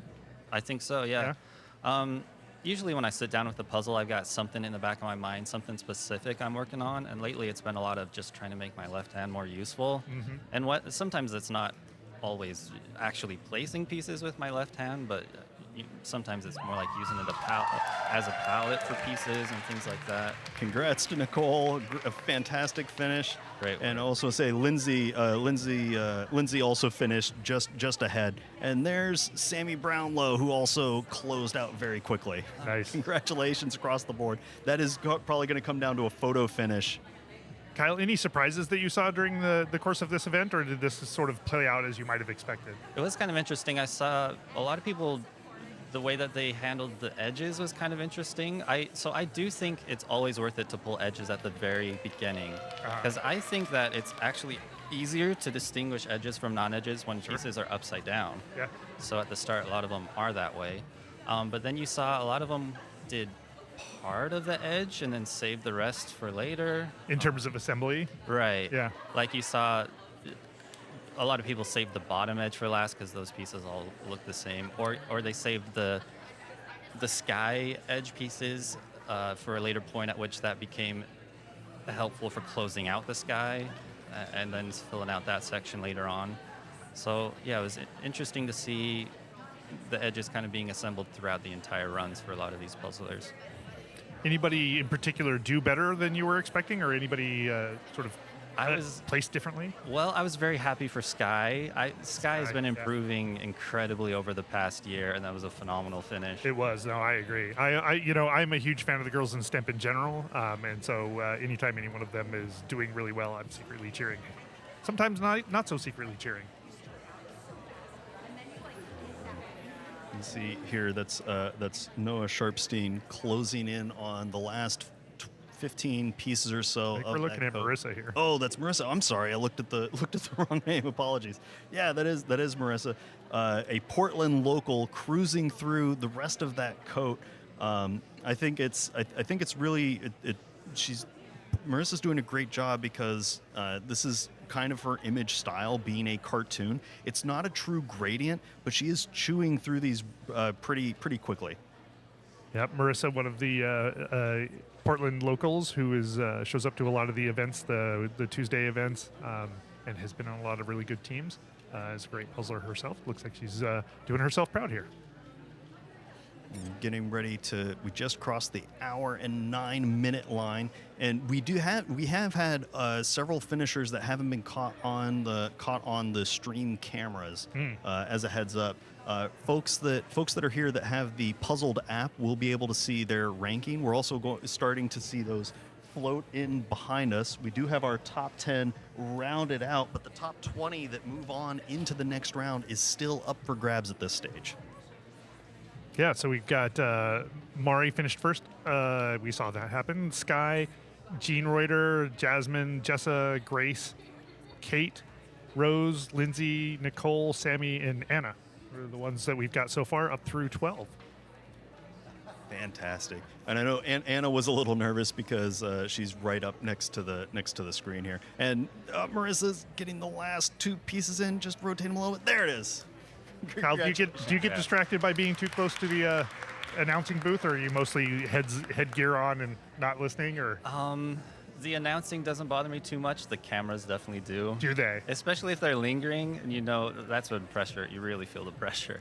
And Sometimes the camera will just linger for no apparent reason. yeah, like I was feeling for Mari there at the end because that camera was there for a long time, and you could see those shaky hands. Yeah, I know exactly what that's like. We have a couple of secret cameras, which are a lot harder to notice that you're being looked at because they're up on the ceiling on poles. But yeah, we do have a camera person who just will sit there and sort of lock onto you for a bit. Yeah. When Charisse finishes strong, Katie Dilks also closed out very quickly. Yeah, it's really exciting. I'm also just enjoying the vibe in the room. Kyle, tell us a little bit about what it's like at this competition versus some of the other ones, because you've traveled everywhere for puzzle competitions. Yeah, I've been to lots of different kinds of events. PGM's cool. It's more of a relaxed feel. I don't know if you talk about it, but there's music playing over the puzzlers, and I know a lot of us wear headphones or earbuds. A lot of puzzlers don't, and I see them jam into whatever song's playing. That's fun. I really like the vibe here. Back in the very early days of the weekly competitions, it was as much karaoke as it was like puzzle competition, because some song would come on and everybody would start singing along with it. No, it's really fun for the spectators too. Yeah. Kyle, anything else that we want to talk about before we let you go? I just wanted to say, I always think about when I hear about puzzles that are new to speed puzzling or thinking of joining. When you look at a race like this, the top finishers, those times are very daunting. Yeah. I just want to assure people there's space for any level of competitor in speed puzzling. It's really nice. If you talk to any experienced puzzler, they'll probably tell you that there's someone in particular that they're trying to beat in any particular event. And once you start competing regularly, you kind of find who's at your skill level, and you can find competition within the competition. So yeah, I would just say don't be daunted by these extremely fast finishes that you're seeing here. No, it's true. And also, puzzling is fun. If you can keep that in your mind, then you'll have a good time no matter what. And also, the puzzling community is a lot of fun as well. All right, Kyle, thank you so much for coming up and chatting with us. Of course. I deeply appreciate that. Thank you for having me. Yeah. Thanks, Kyle. I adore him. I'll also do a quick shout out. Kyle does a lot of Twitch streaming for puzzles, where he will go onto Twitch and he'll just live chat his way through completing a bunch of puzzles. You can see it at Kyle Co, KYL KCO, I believe. Double check me on that. Somebody in the chat. We'll put it in there. We'll make sure he gets the shout out, because he is a really fantastic stream. We're looking at Nora Molina here, and her mascot there is an owl named Eddie. So one of the mini mascots that we see showing up to support their human puzzler competitors. Yeah, Eddie is great at cheering her on here, coming into the last little bits of this. You can see that she's also decided to go for a larger puzzle board. That it's also interesting that she's using the black side of that puzzle board. Some puzzlers like to have the white background. Some like to have the black. It kind of depends on what the image is, and that's one of those Zacco trays that has different colors on each side, so you can kind of pick and choose what's going to work best for you in the moment. And she's also taking what I come to think of as a power stance. I first saw this with Ray Rogers years ago, where she was doing yoga basically at the same time as doing a puzzle, and it was so impactful. But I just love seeing people sort of approach the table in this way. Yeah. All right. Well, we've got joining us here at the commentators booth, Mari Black and Sky Vanderleest. Welcome, guys. Congratulations to both of you. Hi, friends. Thanks. Thank you. So, Sky, why don't you give us a start here? What did you think about this puzzle? I was excited. I love cartoony kind of images, so that was really cool. We were just talking on the side here about when in the puzzle we realized the shopper's text wasn't on the puzzle. Right. Yeah. So I figured that out pretty early, but I'm like, oh, there's no going back now. I threw the poster somewhere, and I don't know where. So that part will just be a mystery. I appear to be the only person who did not realize the text was not there until literally the end of the sky. Wow. I was looking for it the entire time. So that was fun. Yeah, there's a couple of things on the box that aren't on the actual puzzle. So not just the shoppers in the upper left-hand corner, but there's the sort of penguin down on the left. The borders are a little bit different. The word special edition doesn't exist there. So the box and the poster aren't necessarily in complete harmony in terms of the puzzle. So, but it sounds like the one in the upper left corner was the one that really threw you. That was the big one. Also, because if you're looking at the box, the shopper's logo covers up most of the information about the buildings, such as how tall they are relative to each other. That's useful. It also covers up information like there is a cloud. We had some fun up there. Definitely. Mari, did you also toss the poster? I didn't even know there was a poster. Couldn't have told you to save my life. So talk about the Mari. Everybody kind of ended up in the same place, not particularly surprising in the coats. What was your approach to kind of drawing that to a close?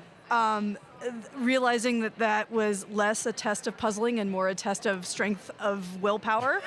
And when you get to a section like that there's no way to go quickly. It's chaotic. The cut is chaotic, and there's just enough visual information on those parts, like because the little textures and the lines and a little bit of shading. There's just enough in the image that makes you think there's something useful to see. And there's also just enough that it's busy enough that it's hard to see the piece shape. So it's kind of like this, it falls in this uncanny valley that is the very most challenging for puzzlers. That's why I think a lot of people who don't know about puzzling will ask puzzlers, you might probably get this all the time, Sky, too, like, oh, is the hardest puzzle you've ever done like all black? Like, no, it isn't. The hardest puzzle we've ever done are all zebra butts, right? Because the textures actually distort how you see the edges of the pieces. Yeah. So this fell very much into that category. And at that point, you can't go fast, and you're slow. And the second, as a speed puzzler, you think you're slow, you think you're, air quotes, behind pace, and then you freak out. So the trick is staying ahead of that cycle. Sky, did you find the same sort of thing once you hit the coats? You were like, well, this is just going to be hard, and I'm going to slog through it? Yeah, I mean, I've been talking with my team about trying to like become the shape work person. So I was like, great practice. Like, I'm just gonna knock this out. Like, I love that. I feel like I was actually way more like doubting myself during the buildings part because I was like, this should be easy, but it's hard. And I'm like, so that was a lot harder for me. But when I got to the coats, I'm like, everybody's gonna be struggling with this. This is fine. Like, I'm just gonna do it as fast as I can. So. Did you shape short? No. I did. I did it at about 25 pieces, and usually you don't do that with a random cut because you think about how can I sort randomness. How could you sort randomness? Well, there were similar randomnesses. Oh, yeah. So yeah, I did shape sort, and as I was doing it, I'm like, this is probably really silly, and people watching are laughing. And then the second I had it, it's like, oh, chunk, chunk, chunk, chunk, chunk, chunk. So it was a very good decision. Yeah, your close was fun to watch. It was fun to do after a lot of like 2 minutes putting nothing in. Yeah. Yeah, I didn't shape sort, but I was definitely thinking about that, where I was like, oh, this piece is gonna be like a flat on the bottom and then a stick. Like, and so that was definitely helping me, but I would just go look for it in the whole pile. Maybe the shape sorting would have helped, but. A big shout out, victory finish there. I'm trying to catch the name there. But I think that's going to be our 18th slot finisher. So there's 2 remaining in the prelim, but everybody's doing a great job. I think we're going to have a lot of finishers that complete this within the time limit. I wonder if we might clear the room. I got my fingers crossed.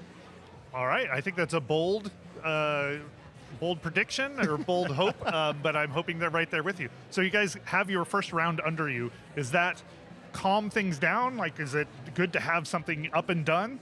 Yeah, it's definitely liberating because, like, I have pairs later today, and so does Mari. But I also feel like, for me at least, pairs is like way less stressful because you've got a buddy and they're just like hanging out with you, and it's always a great time. So I feel like now I'm just gonna be kind of relaxing the rest of the day. Every event, I always have a jittery round. Like the first round is always, you got to work the nerves out, get used to the space, settle in, and it's always going to be like that. So if that's the case, I always want my first round over as soon as possible. So I get very happy when I'm landed in the first round and just get it over with. And now we're back to only fun. Awesome. Well, anything else before I let them go? Just you want to tell them how awesome they are? You both are. Yeah, I was going to say you both are absolutely fantastic. It was wonderful to watch. Mari, congratulations. That Thank means you. a lot. I have a question for you guys, primarily my partner in crime over here, and you can't lie because I'm just going to go watch it. What did you draw on me, and was it good? I believe I put 1 mustache on you. Was it a Snidely Whiplash mustache? Because we did discuss that at length. I tried, yeah. Okay, yeah, great. Yeah, I tried. And I'm going to go back and watch, and if it wasn't... You might need to watch the interview part 2. And there's Jessica Lau finishing very strong. I think that's going to be our 19th place. Closing out, but really well done. Was there something else you were going to say there, Sky? Oh no, now I'm scared. I'm not sure what to be expecting. I'm gonna go rewatch the live stream for sure. Yes, well, I mean, we did give Jim unlimited power in terms of being able to draw on things. So there were cat ears on some people and other things on other people. So yeah, you'll just have to go back and watch. This is how we get the views: is that we tell you that. If you look on that camera, you can actually see. Oh, there it is. Yeah. Yeah. Woo! Wait, can I twirl my mustache? Yes, I can. Yeah, Okay, excellent.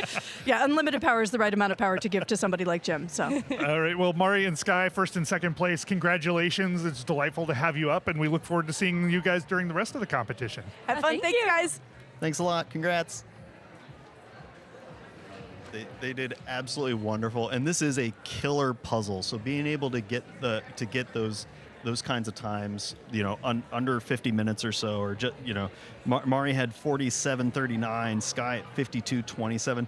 That's really, really strong puzzling on a difficult image like this. We do have our top 20 rounded out. Jessica Lau got in just under the wire at an hour 20:06. We're currently at 1:21:27. And we'll see if we can get the list of folks that are moving on into the final. But moving on from here, a lot of these puzzlers just want to finish it within the time limit. And this is one that's going to be tricky, but we are rooting for them so hard here. There's about 49 minutes, or there's about 48 minutes left in this competition, so lots of pieces can go in. Yeah, I think we have 17 finishers is what I'm counting. We're up to 20 now. Oh, we're up to 20. Yeah, My information is out of date. Joining us at the commentator table, Rose Robbins, local hero. Rose, how are you? Pretty good. How was that round? Good image, but the piece cut is a little loose. Yeah. So we were talking about approaches to the piece count. The piece cut? You've got familiarity with obviously Portland puzzle cuts. Do you have any techniques that you use when it comes to dealing with those pieces specifically? Well, I really focus on the piece shape and overall, I can move the chunks because I've had practice with that, with these pieces. But I think overall it's just, rebuilding the thing a few times and trying to stay out of, the finished spaces with your arms, which is a little rough. Did this image cause you any grief, or was it Just the plain orange fluff. And so what was your approach to the plain orange fluff? Shape.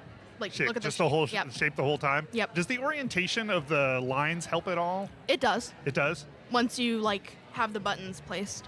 Oh, okay. And then it helps, because then you don't have, too many to fill in. So you can work off of the shapes. How do you treat adrenaline at this stage? We just saw Karen Kent, who's coming in on a fantastic time, a fantastic close. She launched a piece there just at the end. There it is. Karen Kent finished Karen. strong. Congratulations. Cheeky grin there. Yeah. So how do you deal with the adrenaline at the end of at the end of a puzzle, at the end of a round? Do you have it?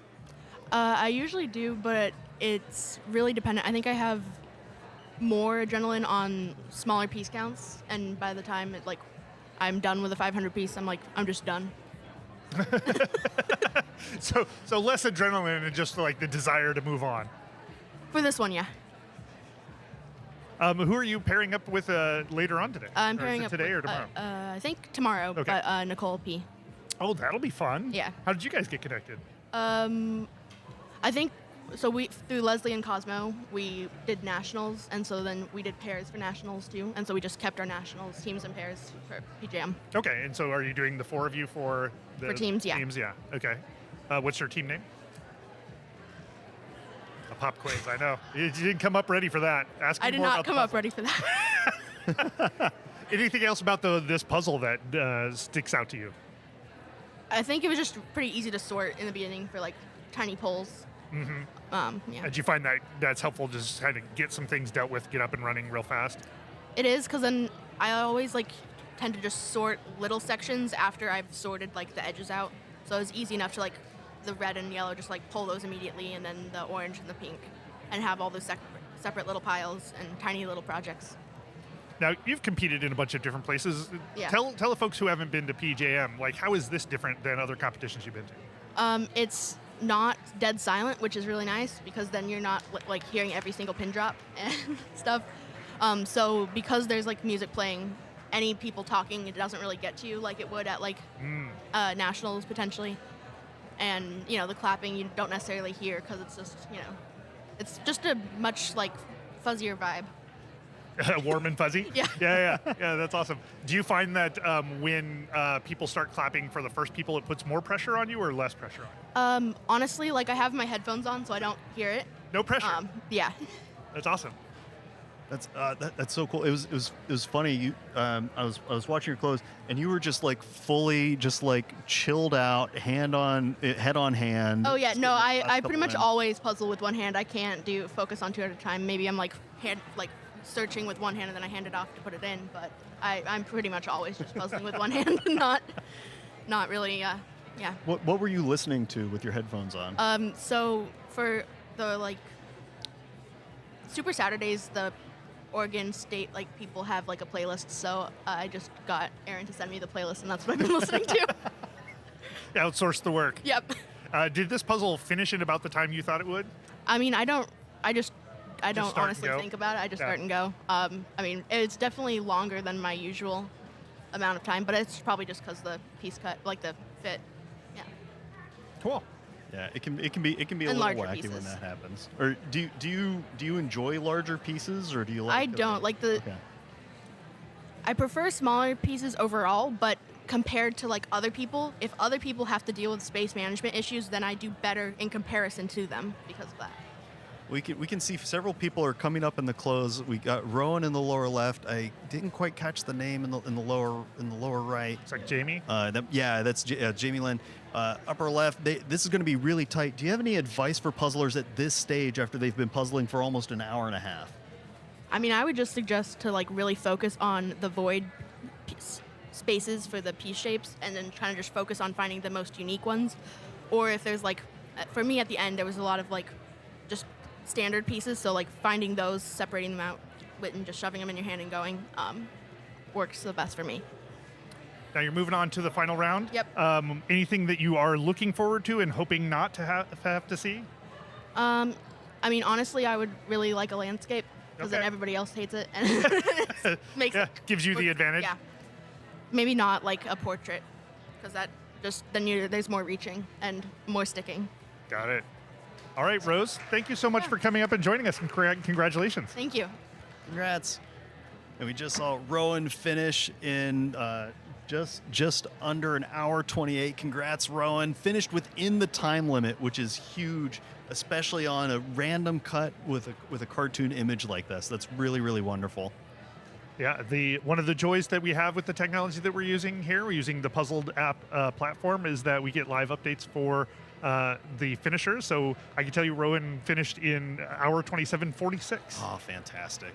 Yeah, that's under the hour and a half cutoff. I know a lot of puzzlers use an hour 30, hour 15 an hour as the cutoff goals that they're shooting for. So really, really well done, Rowan. And everybody keep on pushing. We're coming up on an hour 28. I'm thinking Jamie Lynn might be able to keep this under an hour and a half. That lower right-hand corner just needs to keep pushing those last 7 pieces or so in. You can see in the upper left-hand corner that alternate view of the angle has 1, 2, 3, 4, 5, 6 pieces remaining. We're at the hour 28, 52 seconds, is going to be able to keep this under the hour 30. Just needs to sink those last ones in, using the left hand to feed into the right hand to sink those last ones in. Sunks it. Congratulations. Nice.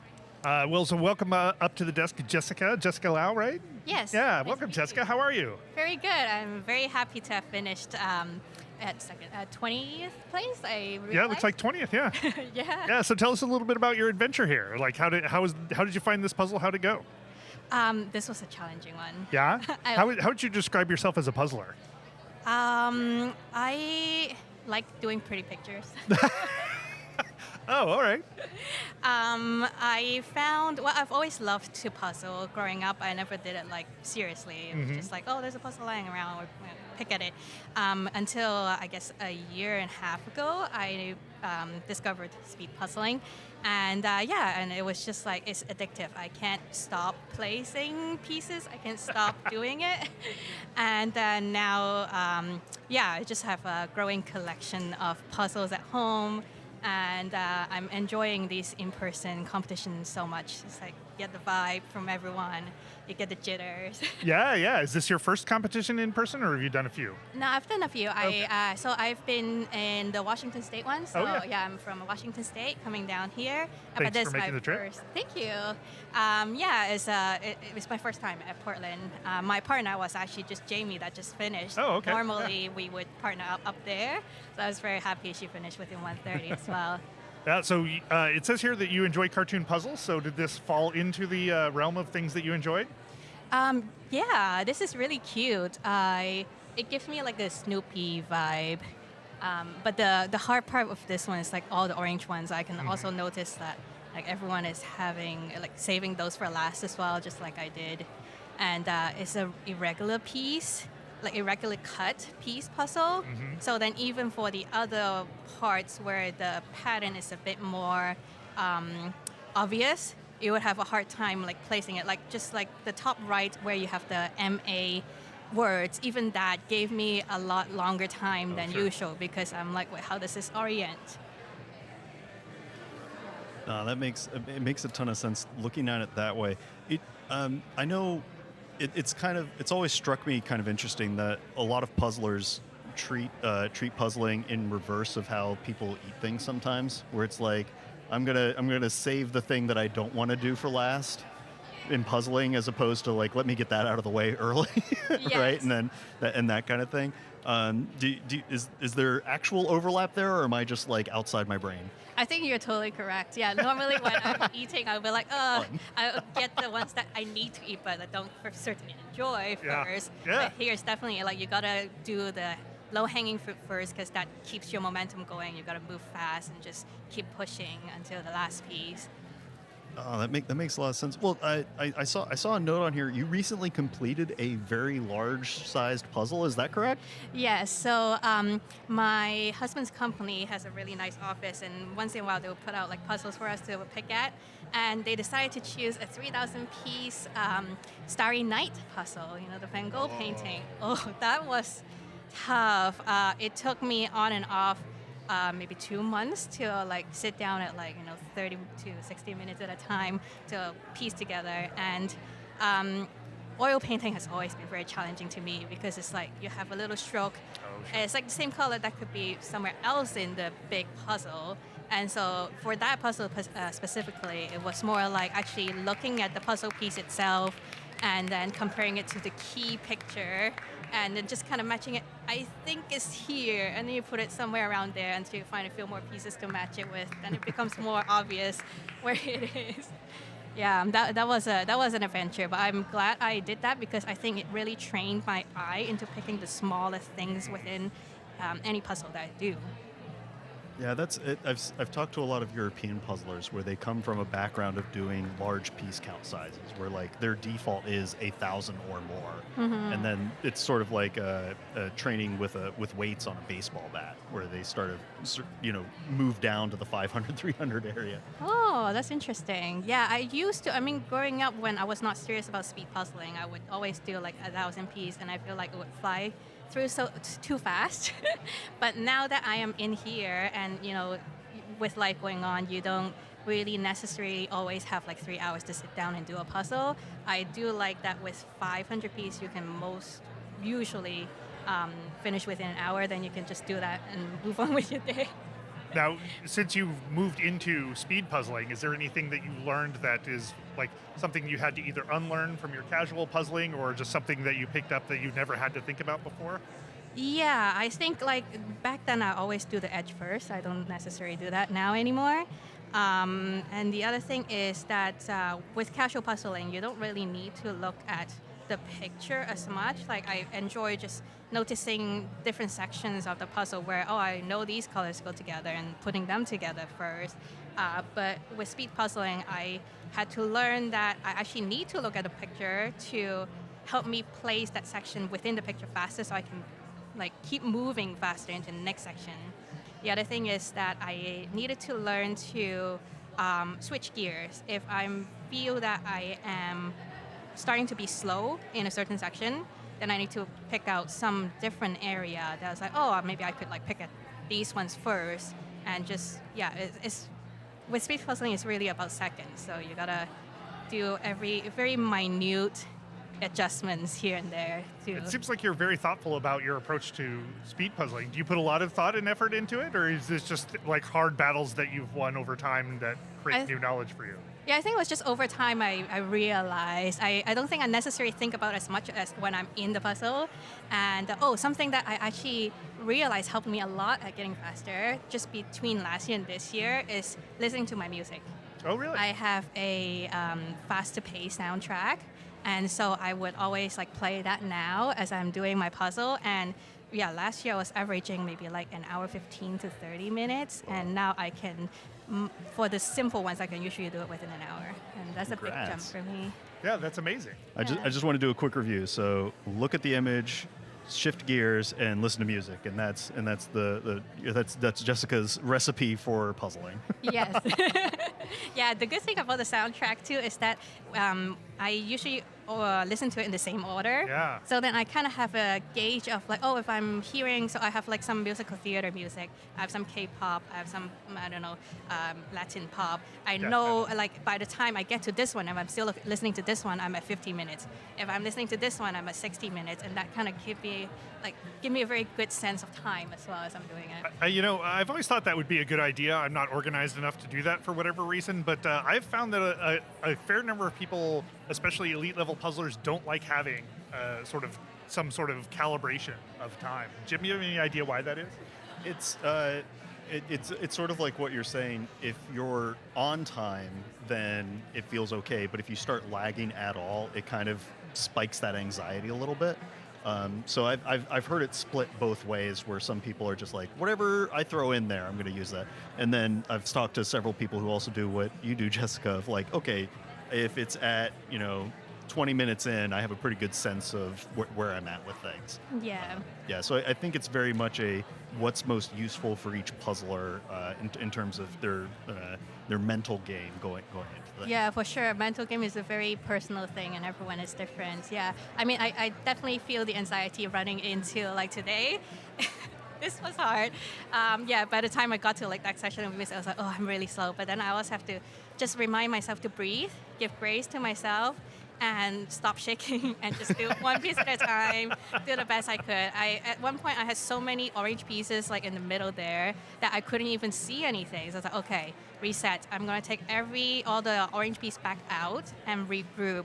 I'm gonna do the lines, buttons first, and then the lines first, and then eventually it was just really going by shape. This is some amazing thinking. Yeah, well done. Thank you. For a person who's had to get their learnings the hard-fought way, you really seem to have internalized them, and you've come up with some really strong approaches to how to do this. Thank you. Yeah, it's just fun. Now, if I understand things correctly, you're at 20. The cutoff here is 20 to move on. Yeah. All unofficial at this point, but how are you feeling about that? Pleasantly surprised. Yeah? Yeah, I'm very happy. I mean, I'm not exactly the most happy with my time because, it's a hard puzzle. Exactly, it's a challenging puzzle, so I'm going to give myself grace. But yeah, I'm so happy that I made the cutoff. And I also saw like the previous one, it's just like 1 second faster than me. Yeah, and that kind of difference can come down to just a little bit of randomness in the dump, right? Yeah. Where one extra, 2 extra pieces face down is that difference. Yeah. Yeah, exactly. But I really am quite happy that I made a cutoff. I mean, hearing how fast people go always is like, you can hear the clap going on. You're like, I need to be faster. All right, Jessica, anybody you want to shout out to while you're up here? I don't know if my husband is watching on the live stream, but if he is, I'd like to give him a shout out to let me drive down here by myself to have this weekend of free time where I can just do what I love. And also to my teammates like Jamie, Katie, and today we're going to be teaming up with Lori, tomorrow for the team. So I want to give them a shout out as well. Nice. Jessica Lau, thank you so much for coming up and joining us. Thank you very much. Very nice meeting you. Have a great Thanks weekend. a lot. Congrats. All right, Jim, catch us up on what we missed. So we've had a whole slew of finishers. We are definitely at the point where puzzlers are in that slog of the coat for the vast majority of those who remain. It's definitely, you can see the fatigue kicking in for a lot of these puzzlers, where even though the spirits are high and the vibes are really fun, there's a little bit of I've been looking at these same pieces for a little while now. but folks are doing a really good job of chewing through. I have 26 finishers so far, and we can see that there's a lot of people that are coming into the close. In the upper left-hand corner here, I didn't catch the name, unfortunately. I was trying to, but she's doing a real good job. Is at that point of just doing pure shape work at this stage. The upper right, you can see one of our fantastic judges right here, keeping an eye on both the clock and that puzzler in order to make sure that they finish in a solid time. And you can see in the lower left-hand corner, also doing a little bit of a shape sort to finish up. And look at that move. You saw it right there. Took a big sip of water and then got right back into it. I love that. It sounds like such a minor thing, but when your eyes start really glazing over and you start feeling tired, 3 seconds to just reset yourself and go, okay, let me stretch out, let me take a sip, let me just like shake it all out, and then get back into it. That kind of time investment often pays off down the line in a really big way. They're getting a lot of close-up of Andrew Weatherly directing things as he has been doing the entire weekend, or so far up until this point. So Andrew, who was up here with us earlier from the Portland Puzzle Company, who helped put all of this together, which we deeply appreciate. Having a lot of fun.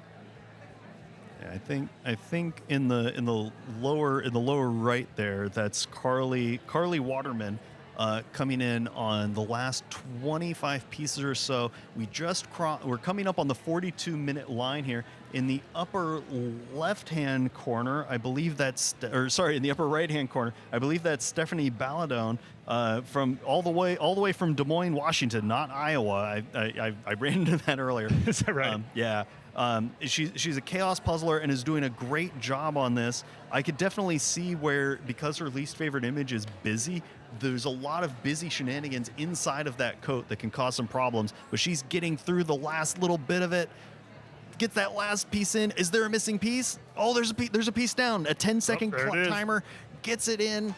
There we go. Congratulations. Now, tell us what you mean when you say a chaos puzzler. So chaos puzzling is where, instead of having that really defined line between where your pieces are and where your puzzle build field is, you initially start out where that's all in one same place. So like here you can see big division between the leftover pieces and the rest of the puzzle. A chaos puzzler will typically have all of the pieces kind of inside of that field at the same time, and it looks absolutely bananas, and then magically it evens out over time. Suddenly an image appears out of chaos. Yes. Yeah. And it's absolutely wild, but it is a strategy that a lot of top puzzlers use. Have you noticed any kind of personality associations for who goes for a more chaotic approach versus who goes for a more traditional or sort of measured approach? There's definitely a leaning for some scatterbrain folks to lean more towards the chaos style. Hey, congratulations! Very well done.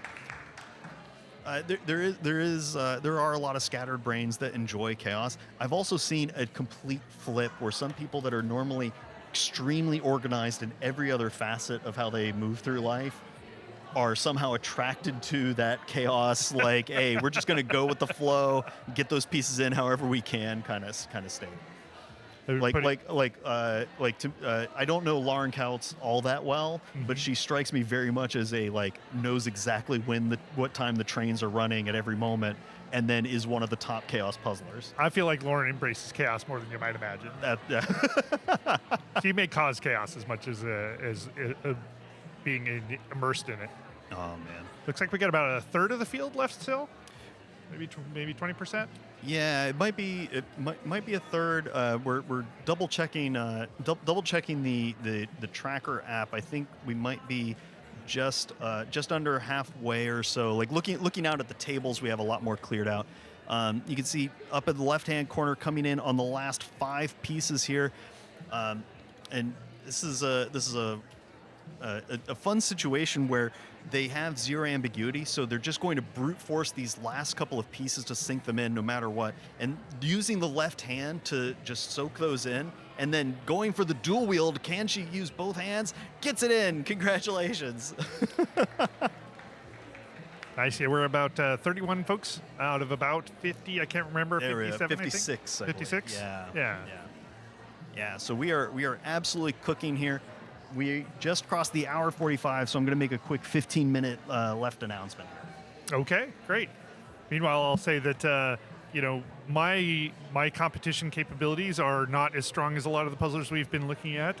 Recently, I was at a competition, a local state competition, and I was the last All person right, across puzzlers, the keep line, on so going. these You people are have faster than 14 me. minutes and 30 seconds remaining, so put those last little bits of boosters on. Finish strong. Let's clear the room.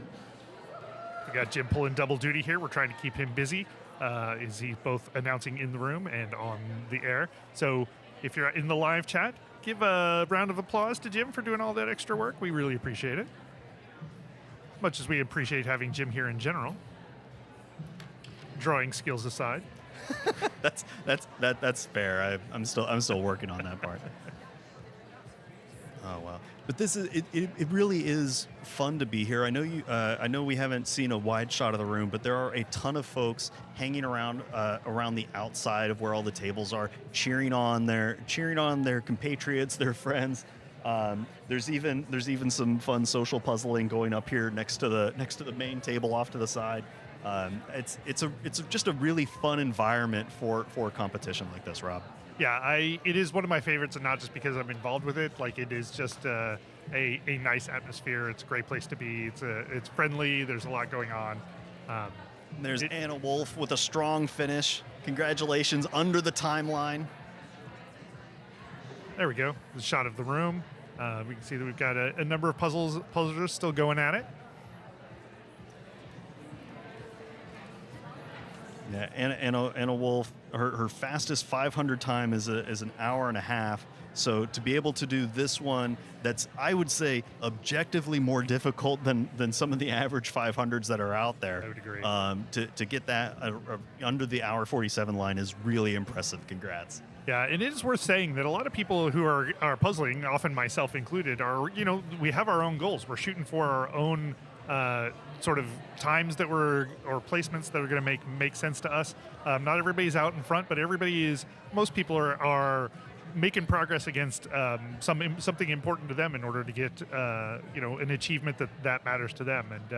And we've talked to a lot of people who they come in, they are really thrilled that they did the work that they did. They beat a previous PR, and they're on their own puzzle journey, potentially some off into greatness and others off into like just being able to do a puzzle in a time they feel real comfortable with.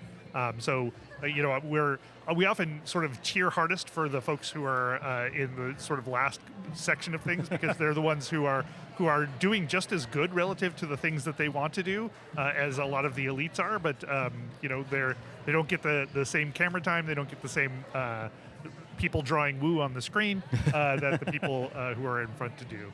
Well, and that's Clarissa Weiss right there, who just finished just over the hour 48-minute line. I was trying to look at Clarissa's goal. She was saying she just wanted to finish within the time limit, and so did that in spades on a very difficult puzzle. Yeah, congratulations. Oh, and look at all the stickers that they have on their box top holder. This might sound silly. The fact that they were able to wrap those stickers around the edge is really impressive. Mm-hmm. That's the little kinds of skills that everybody in the puzzling community brings to the table, where there's all these unique skill sets that people are able to pull off in really fantastic ways. It looks like that is a sponsor Zach Co. brand puzzle holder, if I'm recognizing. Indeed, it it is. Yeah, that might be the cherry red. I'm not as color distinguishable as some of the other folks. Again, I dip my toe into a pool and I find that I'm in the ocean of something Jim knows about. I was like, look, it's brown. Heather Hansen here. Yeah, Heather doing a great job. Heather has a primo spot right next to the doorway, so has a little bit of extra light. That big drink of water right there, hopefully going to be refreshing as we come in on the last 10 minutes and 20 seconds of this competition. It looks like Heather has maybe, trying to see the far side, about 120 pieces or so remaining. It's possible. It's going to be really, really difficult, but being able to lock in and get those last ones in within reason. Oh, and look, There's Tracy. Yep, Tracy closing in on that last bit of coat. I also like how Tracy was able to use the box top holder to hold just the poster up, not only the box itself that has some of that fictitious extra information on it that could have driven people crazy. Oh yeah, yeah. Tracy Swenson. Mm-hmm. She has very real chance of being able to get it complete here. Normally I would be like, okay, well, you've got just the last couple dozen pieces left. You should be able to drive that to close and something like this. But these are non-trivial pieces you got to get figured out here. To your point, like she's got it so that most of what's left here is zero ambiguity, to borrow your phrasing, where most pieces are going to have a place to land. She's got a couple that are more than one piece wide, but still come together. But I often find that with these kinds of things that it is a lot more challenging than it ought to be. My brain is always like, I've got maybe 24 pieces or a dozen pieces left. I should just be able to slog these in or just jam them in. But the nature of the puzzle often is thwarting my ability to speed through that end. Yeah. Well, and this is one of those cases where sometimes puzzlers talk about, do you look at the piece first or the image first or the whole first? Late game like this, especially whenever you have a lot of duplication, I recommend look at the holes first, because that gives you information about what kind of piece is going to go there. So you can see, hey, I can knock out a lot of options if I'm aiming for a specific zone. And we were seeing Jean do that earlier, where she was pointing out certain spots that she was gunning for. Like even this guy up here that has a really unique corner. You can start breaking down the puzzle into those tiny little details that can give you an edge coming into the end. Nice pun. What's life without whimsy, as we say.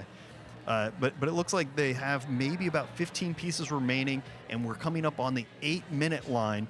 They could end up brute forcing this, just taking the piece, checking it in every position possible. But they're making really good progress here. There's that side totally closed off. Now all the attention can shift over into that bigger center region. I bet Tracy never imagined that we would be all of us focused on them finishing out the end of their puzzle here. Well, and look at the speed pickup here. And we often see this towards the end of a puzzle where, because there's fewer options, to borrow a math or science term, there's fewer degrees of freedom for the search algorithm to try to dig through. So you pick up a little bit of pace, and now it's more and more clear which things are going to go where. There's less uncertainty about what the shape of each thing is, and now everything she touches is going in almost immediately. Can just see where it's supposed to go down to the last two. Is she going to be able to keep this under the 53-minute line? 4 seconds remaining. Gets it. Congratulations. Nice job, Tracy. Yeah, there seems to be a moment where things become clear for a lot of puzzlers, myself included, where you're just like you're like, oh, this one's hard, this one hard, this is hard, and now all the rest of them are easy. Like it's almost like a phase change where you're like, okay, well, whatever is going on is taking all of my concentration, but if I can just get this one piece of information dealt with, everything else becomes like crystal clear. In the lower left-hand corner, we can see Diana, we saw Diana for a second there, who is just a lovely human being. And if you're at PJM this weekend, ask her for a hug. She gives amazing hugs. I know that's like a minor thing, but it means a lot. Diana is another fixture here in the Portland community, and I was not aware of that. So now I will need to go ask her, because hugs are a great currency as far as I'm concerned. Yeah, you got to test drive that. It's pretty fun. She's also an internationally known Samba champion. That I did not know about Diana. And congratulations, another strong finish. I believe that's Christina Wood there. Yep. Congratulations.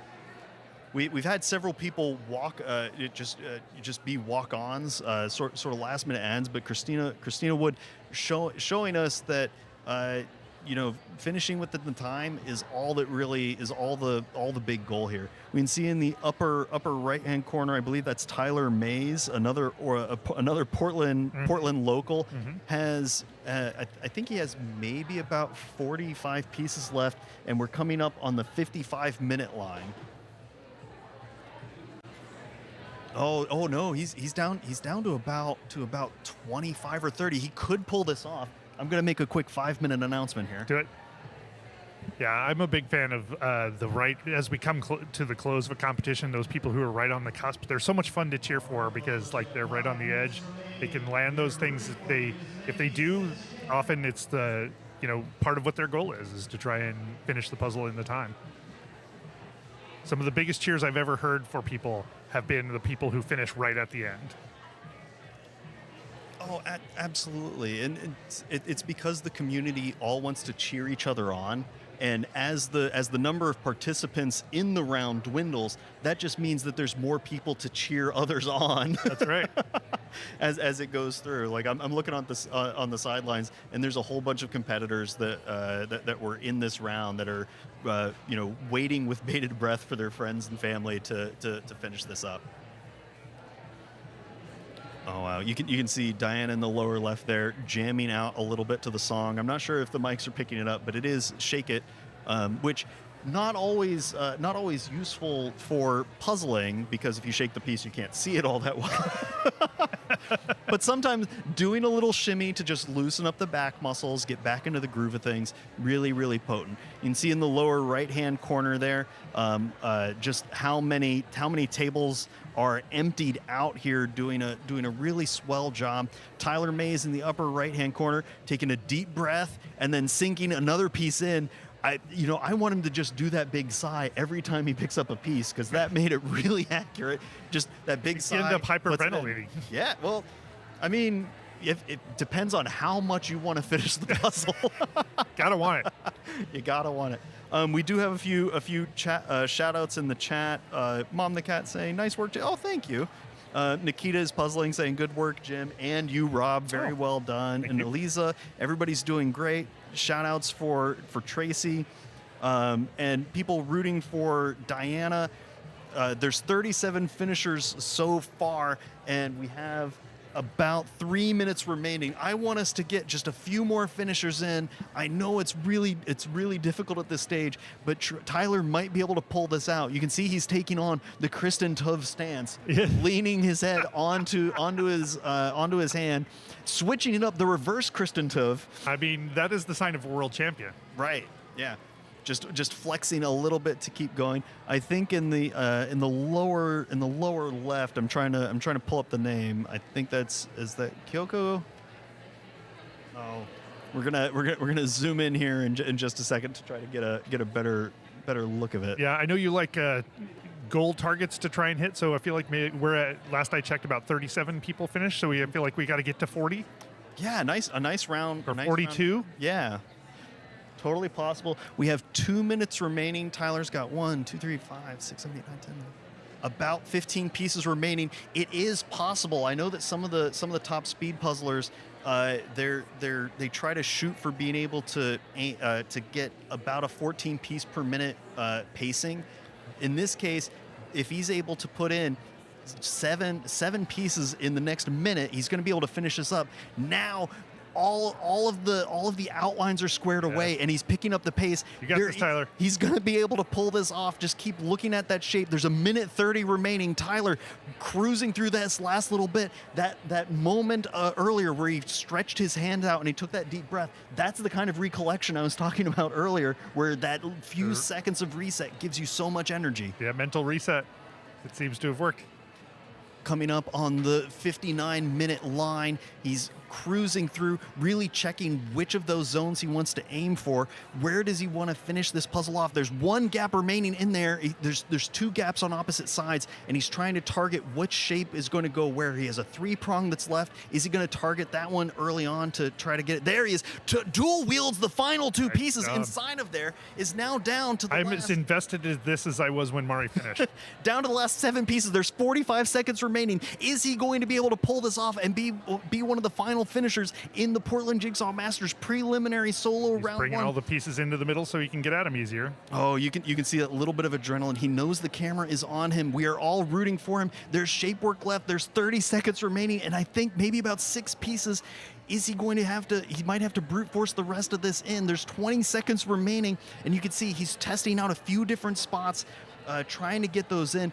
One of the things he's he's picking up a single piece and trying it in different spots rather than taking it and pushing it in all the different locations. There's 9 seconds remaining. Is he going to be able to pull this off? It's going to cut it just a little too close, I think. 4 seconds. He gets that last one in. So close. So close.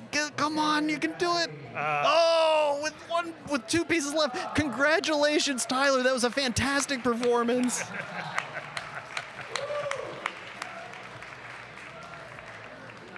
Please make sure that you leave, if you have not finished, we're going to come by and count the pieces that are left. So just stay tight for just a second. Thank you. That's Lane Weatherly, the other co-owner of Portland Puzzle Company. And that takes us to the end of round 1. So coming up after this, we've got in about 26 minutes, round 2 individuals heats, where we'll get to see a bunch of other exciting people, which if I had been on my notes a little faster, I could tell you who they were.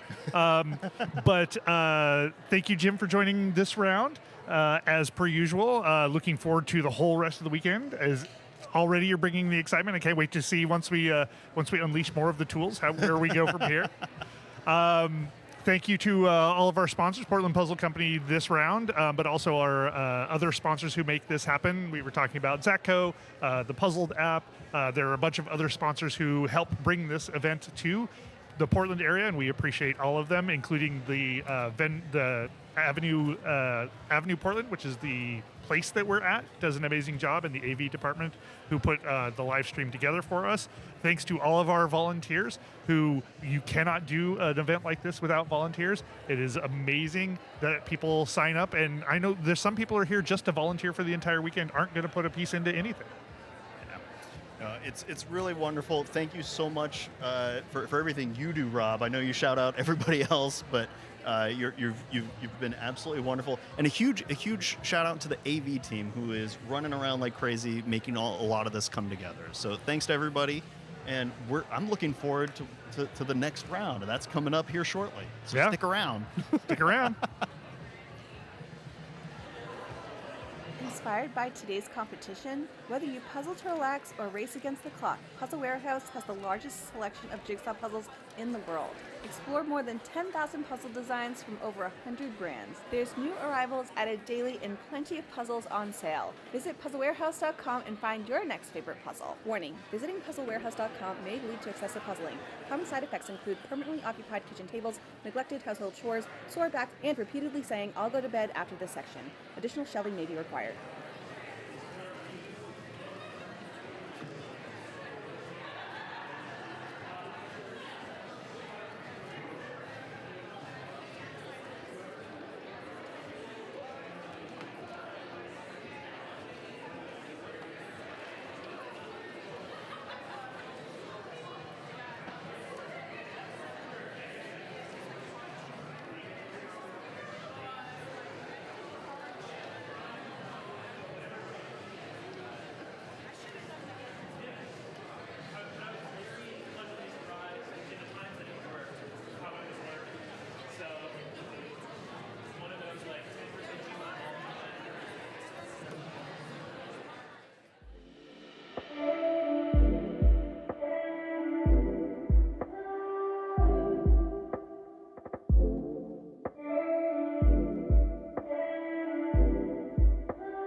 Portland Jigsaw Masters is sponsored by Portland Puzzle Company.